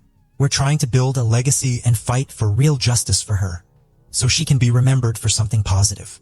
It is our hope that those who know more will come forward with the truth. Her whereabouts will finally be made known and justice will be served. Dallas, a modern city with a cosmopolitan spirit and southern charm, is widely known for its skyscrapers, upscale shopping, restaurants, and rich cultural life. It has many historic districts such as the West End with its late 19th century buildings and futuristic landmarks, shimmering glass towers and skyscraper spires that serve as the city's main landmarks. Dallas is a city where modern metropolitan life is infused with natural beauty. There are more than 30 parks in different parts of the city. The Gable Park residential complex is located at the center of Dallas Cheek. Living here itself offers a vibrant, exclusive lifestyle and exquisite, unique experiences. The high-rise building is elegant in appearance, has a parking garage and concierge. It is a vibrant and luxurious apartment building with a landscaped saltwater pool, fitness studio, and gourmet coffee bar in uptown Dallas. It's a quiet and safe place with no crowds of tourists or neighborhood residents strolling by. On September 2nd, 2015, at 7:42 p.m., a car entered the Gable Park parking lot. The car parked, and a beautiful young woman got out. She had a shopping bag in her hands. She slammed the door shut, stepped away from the car, and a minute later, 2 gunshots rang out. With the business completed, the dark figure quickly jumped into a black Jeep Cherokee that pulled up and fled the apartment complex. Local resident Hashim Saad, who was walking to the parking lot to pick up his car, saw the injured woman and called the emergency services. Officers arrived at the scene of the tragedy and found the injured woman. Unfortunately, she was already dead. The victim turned out to be 35-year-old Kendra Hatcher. Kendra K. Hatcher was born February 3, 1980, to Reagan Hatcher and Bonnie Gibson Jameson Colley in Springfield, Sangamon County, Illinois. Her parents divorced and her mother married Bruce Jameson. She was not an only child. She had 3 sisters, Jamie Kaufman, Ashley Lipscomb, Melissa Jameson, and 1 brother, Neil Hatcher. She grew up in Pleasant Plains and studied dentistry there. After her divorce in 2010, she moved to Dallas where she began working at Smilazona Dental Studio. Kendra had a strong Christy and faith and wanted to use her dental skills to help others. For example, the clinic provided services to disadvantaged children completely free of charge. In her spare time, Kendra taught Bible studies and participated in volunteer programs that included building churches overseas and providing free dental services to children in Ecuador. Dallas was welcoming to the young professional. Kendra's professional life quickly gained momentum and her personal life flourished as well. On May 24, 2015, Kendra began dating Dr. Ricardo Paniagua. Kendra and Ricardo met through a dating app, and from their first date, they were inseparable. They both had similar values, interests, and wanted the same things in life. Ricardo was finishing his residency in dermatology at the University of Texas Southwestern Medical Center, and even though they had only been in a relationship for a few months, the young men were already discussing their upcoming marriage.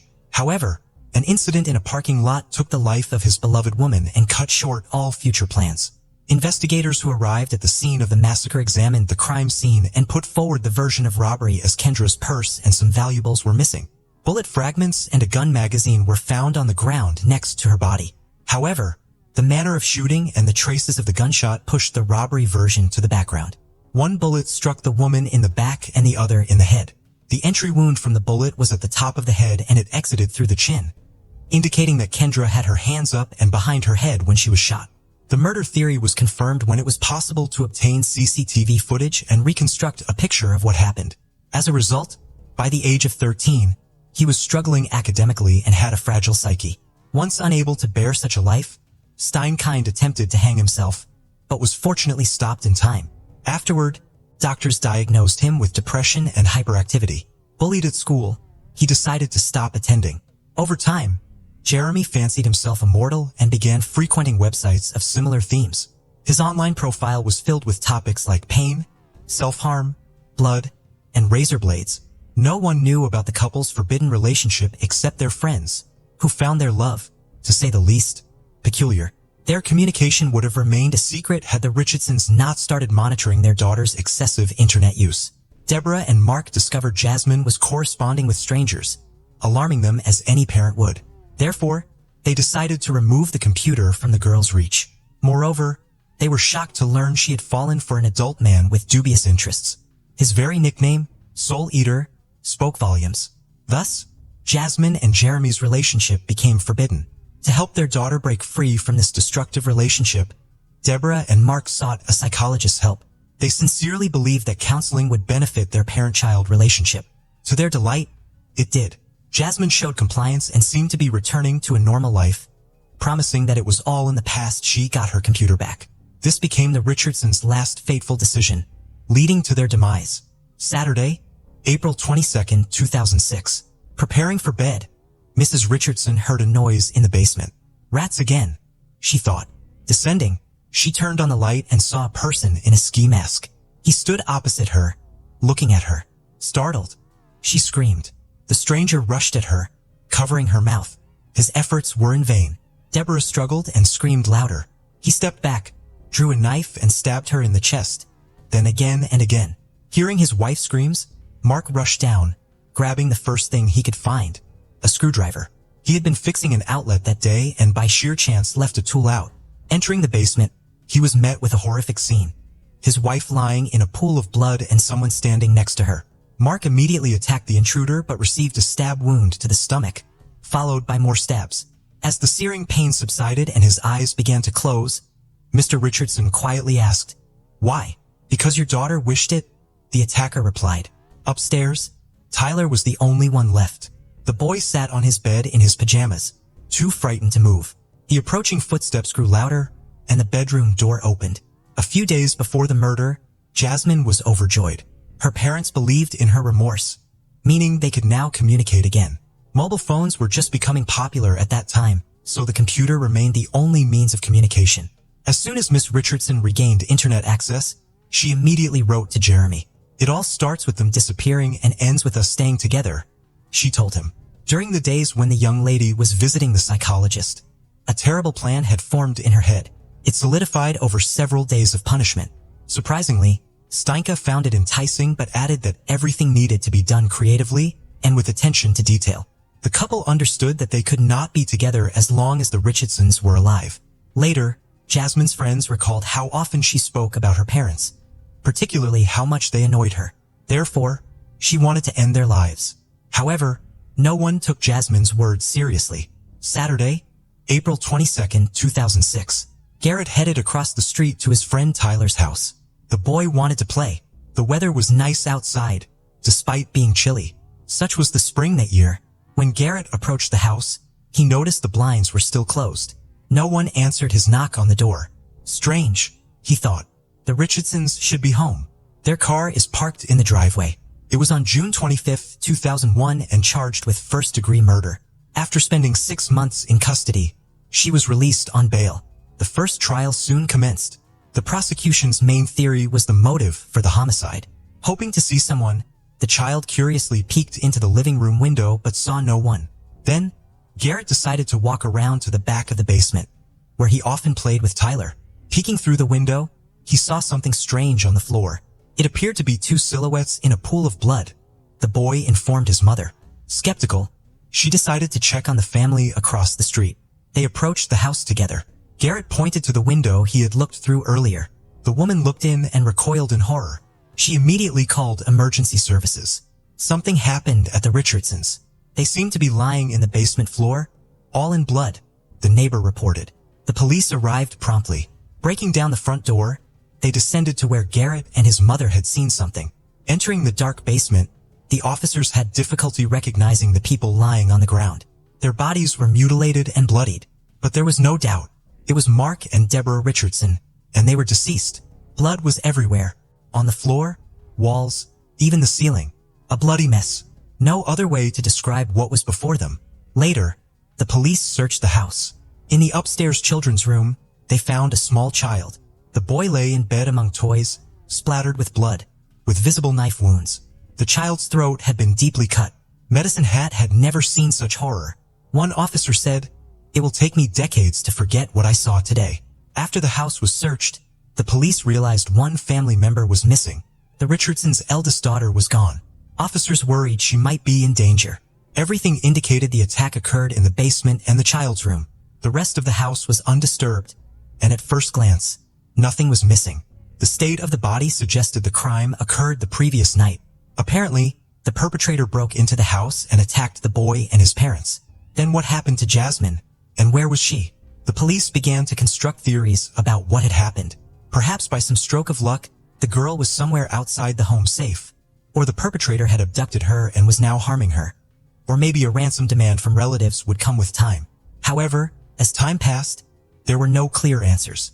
Soon detectives turned to the media requesting help in the search for the missing girl.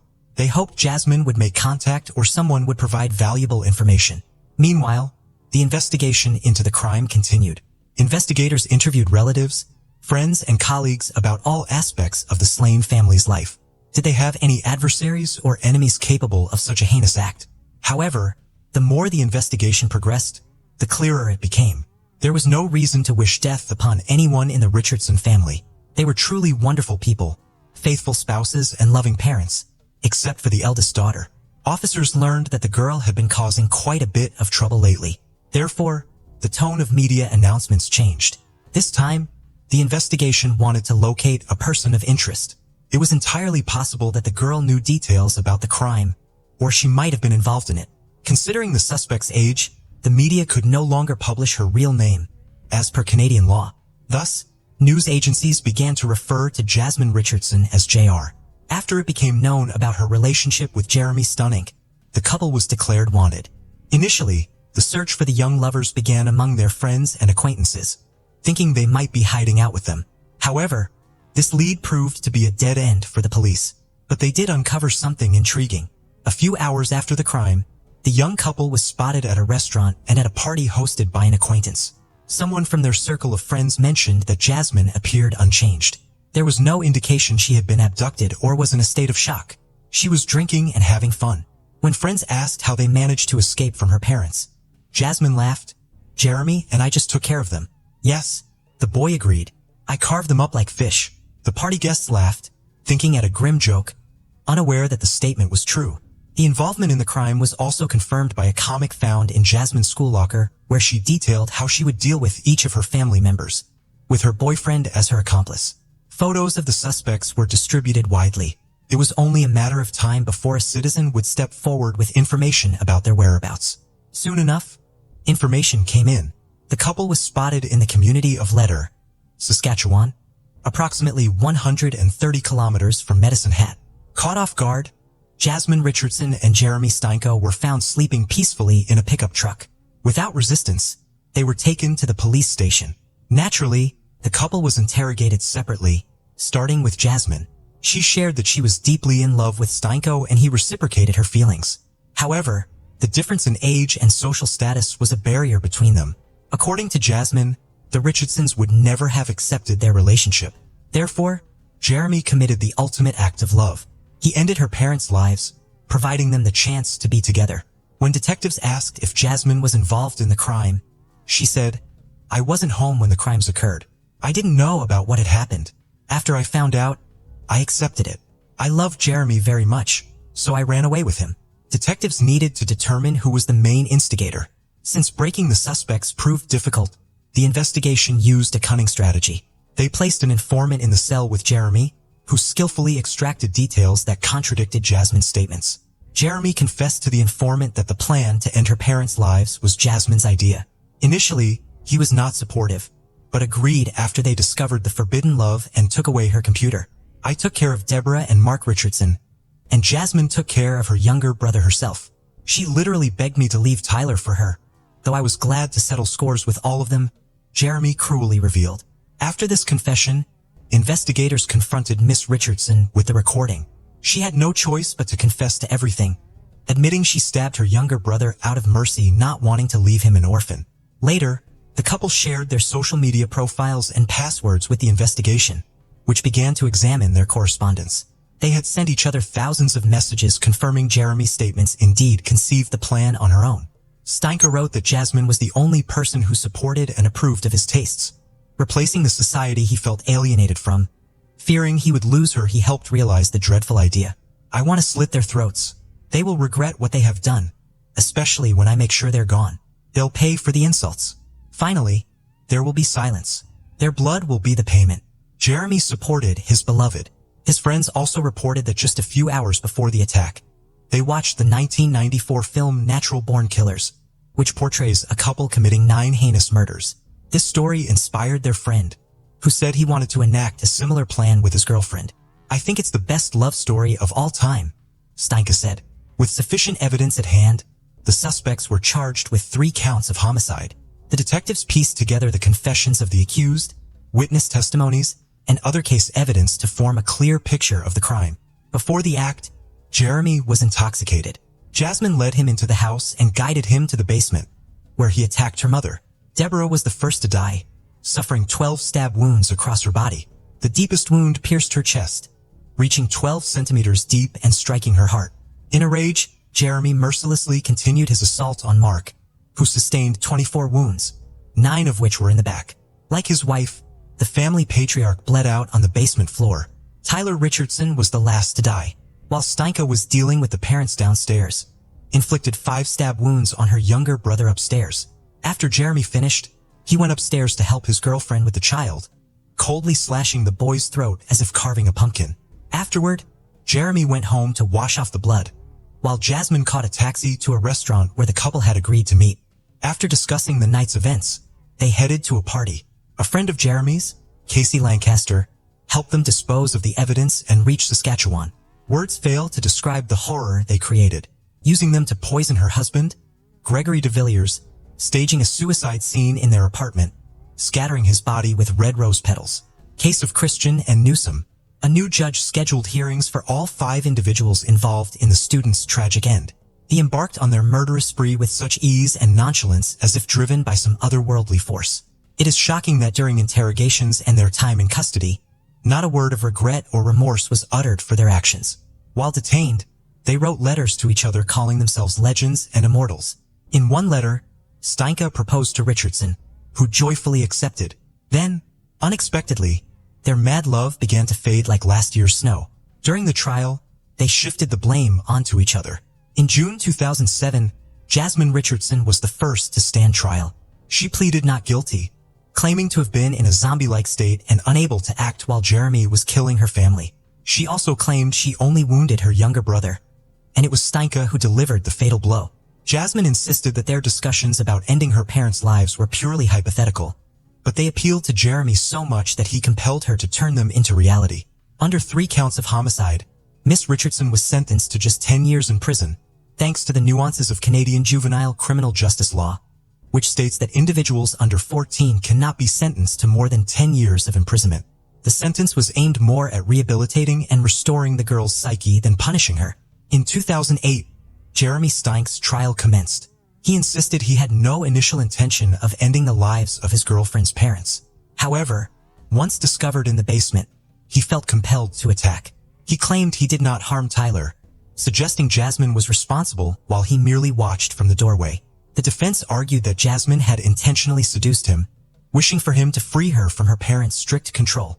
Some friends testified that Jeremy had sought their help with the act, driven by his fear of losing Jasmine to the extent of being willing to do anything. The lawyers also requested the charges be reduced to manslaughter, arguing Steinke was under the influence of substances at the time of the act. Steinke's inconsistencies emerged when asked by the prosecution why he committed the act. He replied, "When you find your other half, you do whatever it takes for them." Throughout the trial, he remained indifferent to the proceedings, but broke down when Jacqueline May, his mother, testified in his defense. She admitted to bearing significant guilt for his upbringing, as he was often attacked by her partners, subjected to beatings and rejection. Steinke was found guilty on 3 counts of first-degree homicide, receiving 3 life sentences. He would be eligible for parole no earlier than 25 years later, in 2033. Charges of complicity in the act against Casey Lancaster were dropped. In Medicine Hat Court, she was found guilty of obstruction of justice, sentenced to a year of house arrest, and prohibited from consuming drugs and alcohol. While in custody, Jeremy Steinke changed his name to Jackson May. Jasmine Richardson's 10-year sentence included 4 years in a psychiatric facility where she was diagnosed with conduct disorder and oppositional defiant disorder, indicative of a refusal to follow rules and socially unacceptable behavior, typically more associated with children than adults. This underscored her psychological immaturity and instability during her relationship with Steinke.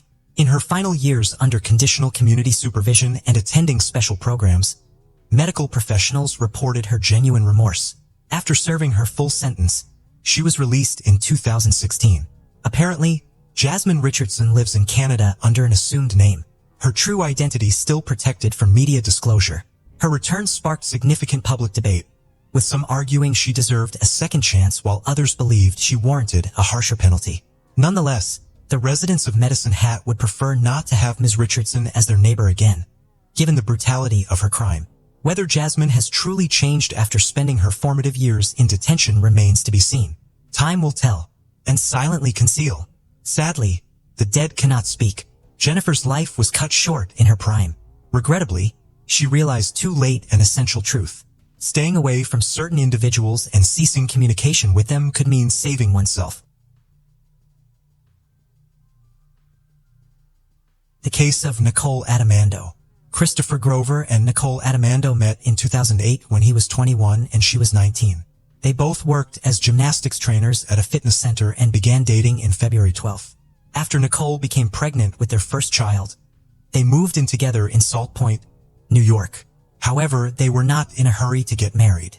Their son, Ben, was born in 2013, and 2 years later in 2015 they welcomed their second child, a daughter named Faye. Christopher took great pride in being a father of 2. But this seemingly perfect family life changed suddenly. At 2 a.m. on September 28, 37, near Nicole's house, police officer Richard Sicely spotted a car stopped at a red light. When the light turned green, the car did not move. To get the driver's attention, he honked his horn. What happened next shocked him. The driver was Nicole, and her children were in the back seat. Seeing the police, Nicole got out of the car and told him that something terrible had happened in her apartment. She looked very worried and stressed. He later asked her to take deep breaths and exhale several times to calm down. Nicole reported that her husband, Christopher Grover, was lying on the couch in their apartment. She claimed that he had insulted and threatened her, prompting her to try to escape. Christopher was also in possession of a weapon. In a moment of panic, she grabbed the weapon and aimed it at him. He then threatened her, saying he would harm their children and himself. Desperate, she pleaded with him to let her go, promising to leave without telling anyone. However, he refused, insisting that she lie down next to him. Fearing for her life, she attacked him on the head. He fell back onto the couch and died. She then gathered the children, put them in the car, and drove away until she encountered a police officer at a traffic light. After speaking with the officer, Nicole called her friend Elizabeth and asked her to come over. When Elizabeth arrived, she was blocked from approaching Nicole.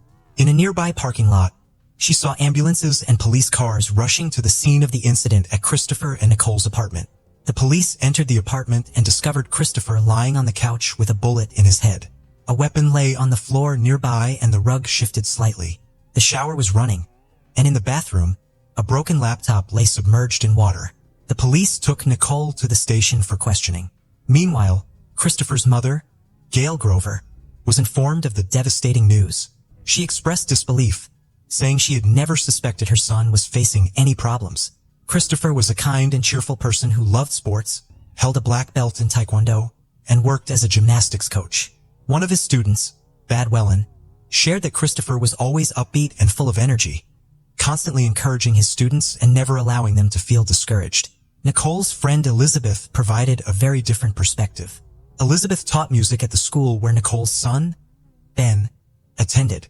One day, Elizabeth noticed that Nicole had a black eye. At that time, she was dressed in jeans, a long-sleeved blouse, and a scarf. Throughout the previous summer, she consistently covered herself in thick clothing. Other acquaintances had also observed bruises on her body, but chose not to ask her about them. Nicole often claimed that her injuries occurred during games, attributing them to an accidental hit by a woman from her gym. Concerns about Christopher's behavior were growing. Some people noticed he was becoming increasingly angry with his gymnasts, and there were rumors that he was abusing his wife, Nicole. During police questioning, Nicole claimed that she attacked Christopher in self-defense. She was subsequently arrested and charged with a second-degree crime, which could result in a 20-year prison sentence. A few weeks after the tragedy, Christopher's friends, family, and former students came together to release balloons in his memory. A friend of Nicole's, Elizabeth, had started organizing rallies and fundraisers to support her. Elizabeth shared that in April 2016, Nicole finally confided that Christopher was verbally abusive and that they frequently argued. Nicole explained that they had no issues at the start of their relationship, but after the birth of their son, their conflicts intensified. He began pressuring her to engage in intimate relations more often. On one occasion, Christopher violently pushed Nicole against a doorframe and assaulted her. 2 years later, when she was pregnant again, a similar incident occurred. After that, she sought help at a hospital. The doctor examined her and sent her home. A few days later, while Nicole was preparing breakfast for her son, Christopher entered the kitchen and demanded that she do something for him. Nicole sarcastically replied that she would do it, sir. He got angry and knocked her to the floor. Then he heated a spoon on the gas stove and burned her with it. Nicole sought medical assistance again, and the examination report confirmed that Christopher had burned her in several places with the heated spoon. Nicole said there were times when Christopher tied her up, abused her, and left her lying on the floor for hours. He eventually untied her, leaving her with red marks on her arms and neck. When Nicole confided in her friend Elizabeth about her situation, Elizabeth encouraged her to file charges against Christopher. However, whenever she thought about reporting him to the police, she hesitated. Afraid that no one would believe her, some were worried that taking action might worsen her circumstances. In the summer of 2016, Nicole decided to leave Christopher. She packed her things and took the children to Elizabeth's house. She saw Nicole's car drive by her house many times. Finally, she called Nicole, encouraging her to come in. Nicole agreed, but ultimately did not have the courage to do so and returned home. In the months before Christopher's death, Nicole visited a doctor 3 times, who noted several injuries on her body. In May 2017, the doctor noted burns on Nicole's skin. In June 2017, the doctor observed that Nicole's vulva was severely swollen and appeared to be turned inside out. By August 2017, there were more bruises on her body, along with her account of abuse by Christopher. In September 2017, the Protection Service received an anonymous tip to check on a family. Nicole said they had been informed that someone was coming to check the apartment. Concerned, Christopher packed a large bag with items he had used to abuse Nicole. He took this bag with him to work, then returned without it, and in a good mood. That evening, he called Nicole into the bedroom, handed her a weapon, and asked her to load it.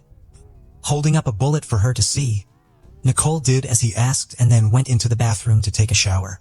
Christopher then entered the bathroom, threw his laptop at her, and asked her to have intimate relations on the couch. They moved from the bathroom to the living room. He was unusually gentle with her while they were intimate. Afterward, as Nicole rested in a chair, she thought Christopher had fallen asleep. Trying to get up quietly, She was startled when he pulled a weapon from under the pillow. In a panic, Nicole grabbed the weapon and aimed it at Christopher. He laughed and mocked her, saying that this would happen. He demanded that she hand the weapon over to him, threatening to kill her, their son, their daughter, and even himself. No one would survive. In response to his threats, Nicole attacked him on the head. In March 2019, Nicole faced trial for the death of her husband, Christopher Grover. Supporters, wearing purple to represent victims of domestic violence, stood by her side. Christopher's mother, Gail, argued that her son could not have harmed Nicole and believed someone was trying to draw attention by lying. She also recalled witnessing her grandson, Ben, hit Nicole with a guitar during a game. The prosecutor's office stated that Nicole was pretending to be a victim and insisted her claims of abuse were false. A forensic expert noted that the weapon was held to Christopher's head when it went off. At the time of his death, his head was resting on a pillow and the bullet that killed him was found inside the pillow. Therefore, the prosecutor asserted that he was sleeping when Nicole attacked him. However, Nicole's lawyer accused Christopher of damaging the laptop and dunking it in water to erase the evidence. Although the laptop was found in the bathtub and examined, no information was recovered from it. Nicole reported that he had removed the hard drive from the laptop and disposed of it the day before the incident. However, prosecutors believe Nicole may have damaged her laptop to make others think Christopher was trying to hide evidence of a crime. Furthermore, the prosecution claimed that Nicole texted Christopher a few days before his death, in which she criticized him, called him a jerk, and said he was really stupid. They also revealed that 6 weeks before the tragedy, Nicole had messaged a friend saying that she didn't know how to kill him without getting caught, and she ended the message with a laughing emoji. A lawyer argued that the situation was merely a joke and that Nicole sent aggressive messages to Christopher for self-protection. Their apartment included a sewing room, where police discovered a video camera on the floor. Nicole alleged that he had thrown the camera down, but prosecutors believe that Nicole placed it there herself to suggest that Christopher was trying to destroy evidence of his abuse. The video camera contained no incriminating evidence. The prosecutor noted that Nicole had experienced trauma at the age of 5, having been abused during a sleepover at a friend's house, which led her to avoid spending the night at others' homes. As an adult, when she met Christopher, she confessed to having difficulties with intimacy. They didn't become physically close until a year into their relationship, during which he was caring and understanding. Prosecutors also argued that Nicole made up her story of abuse to get away from Christopher. She allegedly lied to her friends, doctors, and did not report the incidents to the police. A doctor testified that Nicole claimed she was abused by a worker who was renovating her mother's apartment building about 5 years ago. However, during the trial, a witness admitted she could not clearly remember the incident or identify the perpetrator, whether it was the worker or Christopher. Around the same time, Nicole met a married police officer who offered her a job as a live-in nanny. Christopher was familiar with this officer through work. It was revealed that Nicole had been in a relationship with this officer for several years, both before and after the birth of her son, Ben, and she stated that he also forced her into intimacy. During the trial, Nicole's lawyers presented photographs of injuries she sustained during her time with Christopher, claiming he was responsible for them. However, the prosecutor maintained that the injuries could have been caused by someone else, and it was unclear who had inflicted them. The prosecutor pointed out inconsistencies in the medical records from when Nicole was pregnant for the second time and went to the hospital. When answering many questions, she replied no, denying that Christopher had abused or burned her. The prosecutor argued that Nicole changed her story and returned to the hospital a few days later to assert that Christopher had burned her. The prosecutor argued that Nicole's primary motive was her fear of being exposed during an upcoming inspection by security services at their apartment. She feared they wouldn't find any evidence of abuse, which could lead to accusations of lying and loss of her rights as a mother. In contrast, Nicole's lawyer contended that she acted in self-defense to protect her children and had no other options. During the trial, friends, psychologists, doctors, and nurses testified on Nicole's behalf, expressing their support for her situation. A photo of Nicole clearly shows her injuries, including a large blister on her face and burns on her chest. Other images reveal bite marks on her shoulder blades and neck, which would be impossible for her to inflict on herself. A forensic expert also confirmed that there was no evidence to suggest Christopher was actually asleep at the time of the attack. Nicole spoke in court and maintained her version of the incident. She appeared emotional and anxious while testifying. She described Christopher as a good and kind father and coach, but stated that he behaved very differently in private. She claimed that after the birth of their daughter, he developed an addiction to adult films, watching them frequently and encouraging her to act out scenarios from those videos.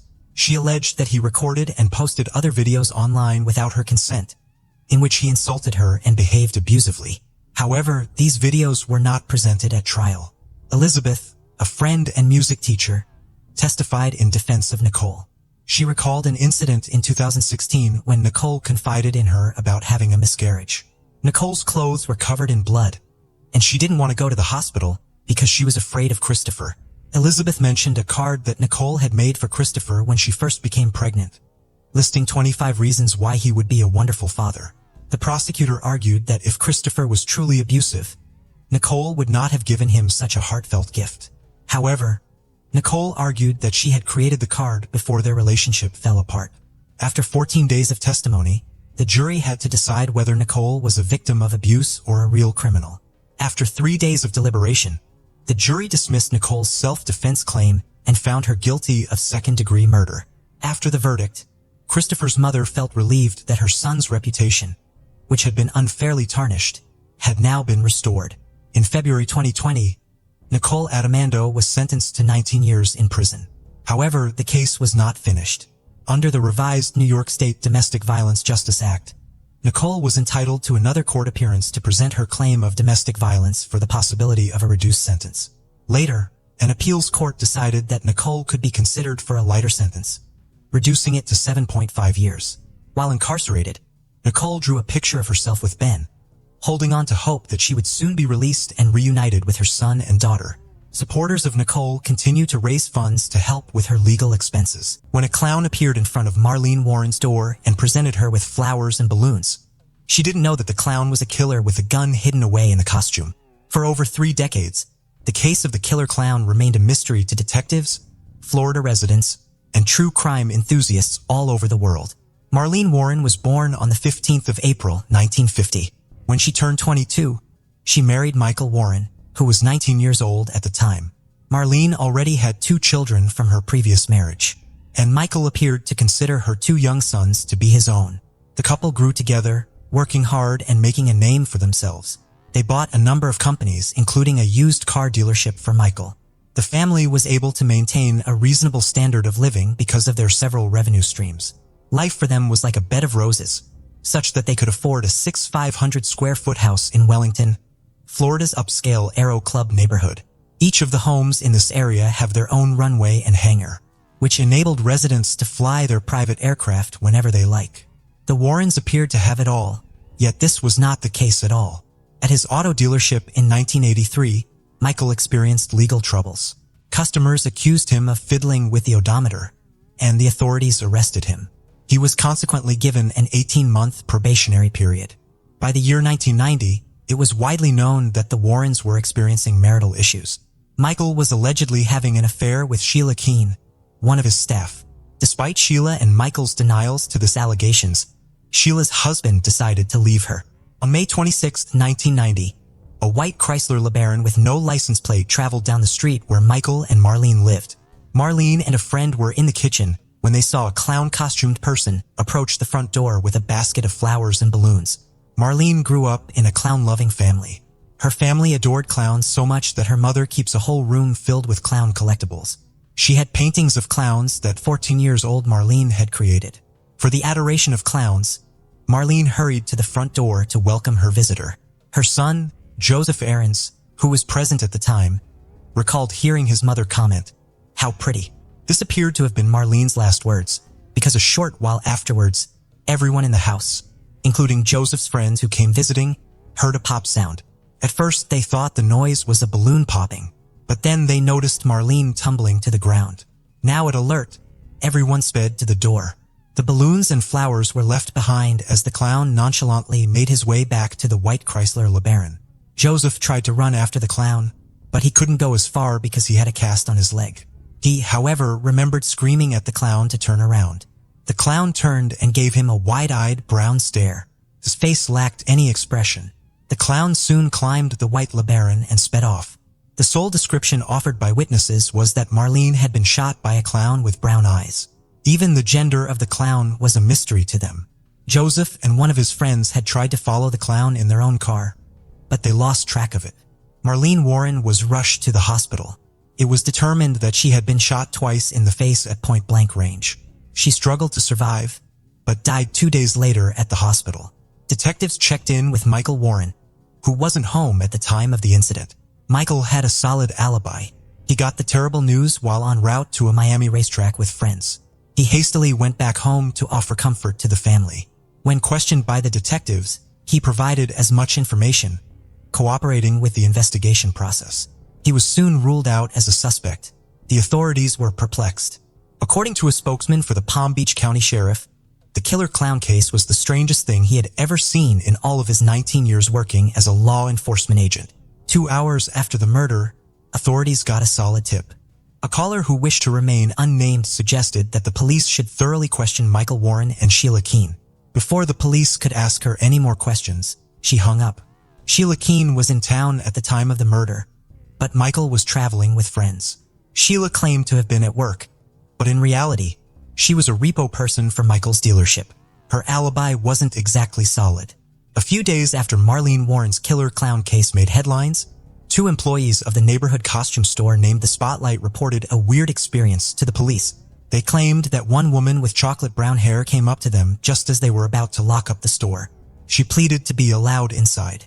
The employees informed her that they were closed and advised her to come back the following day. She, however, was persistent and informed them that she really needed a costume that evening. It was a strange request because it wasn't Halloween. It was almost Labor Day weekend. Regardless, the 2 employees were sympathetic and allowed her enter the store. She was claimed to have bought white makeup, a red nose, white gloves, an orange afro wig, and a clown outfit. Later on in the investigation, the 2 employees selected Sheila Keene from a lineup of photos and declared that they were fairly certain that she was the woman who showed up begging to buy a clown costume. The detective soon looked into the supermarket store that sold the flowers and balloons the clown had brought to Marlene's house. It was discovered that the supermarket was close to Sheila Keene's house at the time. Also, the supermarket staff selected Sheila from a lineup of photos. The white Chrysler LeBaron, the getaway vehicle, came into consideration next. When asked, Michael Warren asserted that he had no knowledge of the vehicle. He claimed only Chevrolets were sold at his dealership, but Payless, his main rival, had a Chrysler LeBaron. Michael and Payless had a history of disagreements, especially over an advertisement that Michael's dealership ran that included the phrase, Payless, and was purported to be an attempt to confuse buyers.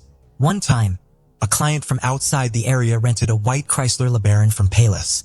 The customer searched up Payless' number when it was time to return the car, but ended up contacting Michael's dealership instead. The client said they were instructed to park the vehicle outside the dealership with the keys inside the sun visor. The LeBaron, however, later vanished. After the murder, the getaway vehicle used by the clown was abandoned in a grocery store parking lot. During their search, police discovered orange synthetic threads in the vehicle that resembled a clown wig strands. They also discovered brown long hairs. Sheila Keene had long brown hair at the time of the murder. The police found more orange fake hair strands inside her residence during a search warrant.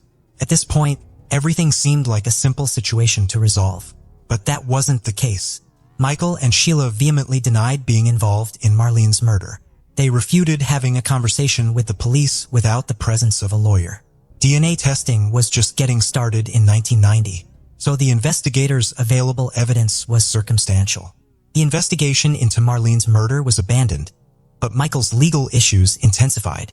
During the course of the investigation into the murder, Michael's unlawful business dealings came to light. Police discovered proof of additional odometer tampering and consumer overcharging. Following the arrest of an employee, Michael surrendered himself to the police. In 1992, Michael's case went to trial, and he was sentenced to 4 years in prison. After being released in 2002, Michael married Sheila Keene a few years later. The couple started a new life in Tennessee by operating a restaurant. Sheila changed her name to Debbie and informed the community that it was a childhood nickname.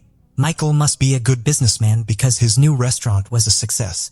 The couple's success allowed them to settle in Heron Point, a posh neighborhood close to the Virginia-Tennessee border. They made lots of friends and fit in well with their new neighbors. Few locals were familiar with their history. Michael told their new community that he has owned restaurants since he was a teenager. Marlene Warren's demise benefited Michael as well. He was the beneficiary of Marlene's life insurance policy. not her son. He took over $50,000 from Marlene's family, leaving them with virtually nothing. Detectives had their suspicions, but there was no concrete proof on ground. Michael and Sheila were immediately suspected of the crime, but a grand jury was never convened to that effect. Earlier in the investigation, the police were informed by Michael's acquaintances that they had seen arguments between him and Marlene, and that Marlene had questioned Sheila about her and Michael's affair. Above all, they claimed Michael didn't seem overly saddened by Marlene's passing. Detectives knew they merely needed to fit the puzzle pieces together, because there were many of them. DNA was the case's linchpin. Police took blood and hair samples from Sheila in 1990, but they lacked the equipment to analyze them. Over 25 years passed as the samples rested in a cooler. Police were able to reactivate Marlene Warren's cold case in 2013, thanks to a federal grant they were able to obtain. They had previously tried DNA testing, but the results were inconclusive. Fortunately, technology has improved and produced sufficient evidence to charge Sheila for Marlene's murder. In September 2017, Michael and Sheila were stopped by authorities 5 minutes away from their home. They were unaware that Marlene Warren's cold case had been reopened. 27 years after the murder, the police informed them that an arrest warrant had been issued for Sheila Keene Warren. Michael Warren still maintains that neither he nor Sheila are involved. In an interview, when questioned if he was involved in the killing of his first wife, Michael replied with, "Definitely not." He further said he wouldn't have been with Sheila if he thought she had anything to do with Marlene's murder. A lawyer named Christopher DeSantis told detectives about a fascinating chat he had with Michael Warren before Marlene was killed. DeSantis claimed that Michael had questioned him about what would happen, theoretically speaking, if a husband murdered his wife. He recalled telling Michael that the husband would escape punishment if a friend of his committed the murder, and there was no way to connect the husband to the friend. Intriguingly, DeSantis also recalled telling Michael that if someone was dressed as a clown, they would get away with it because it would be impossible to identify them. Despite this, the evidence isn't sufficient for the police to accuse Michael Warren of killing his wife Marlene. Marlene's son Joseph Aarons, who was a teenager at the time of his mother's death, remembered it as one of the worst days of his life. He expressed his desire for justice in an interview, but he would not specify whether he thought Michael was somehow involved in his mother's death. Sheila was locked away for 5 years before her trial commenced. During those times, she and Michael's love endured. They wrote each other several letters. After trial, Sheila Keene pleaded guilty to second-degree murder and was given 12 years in prison.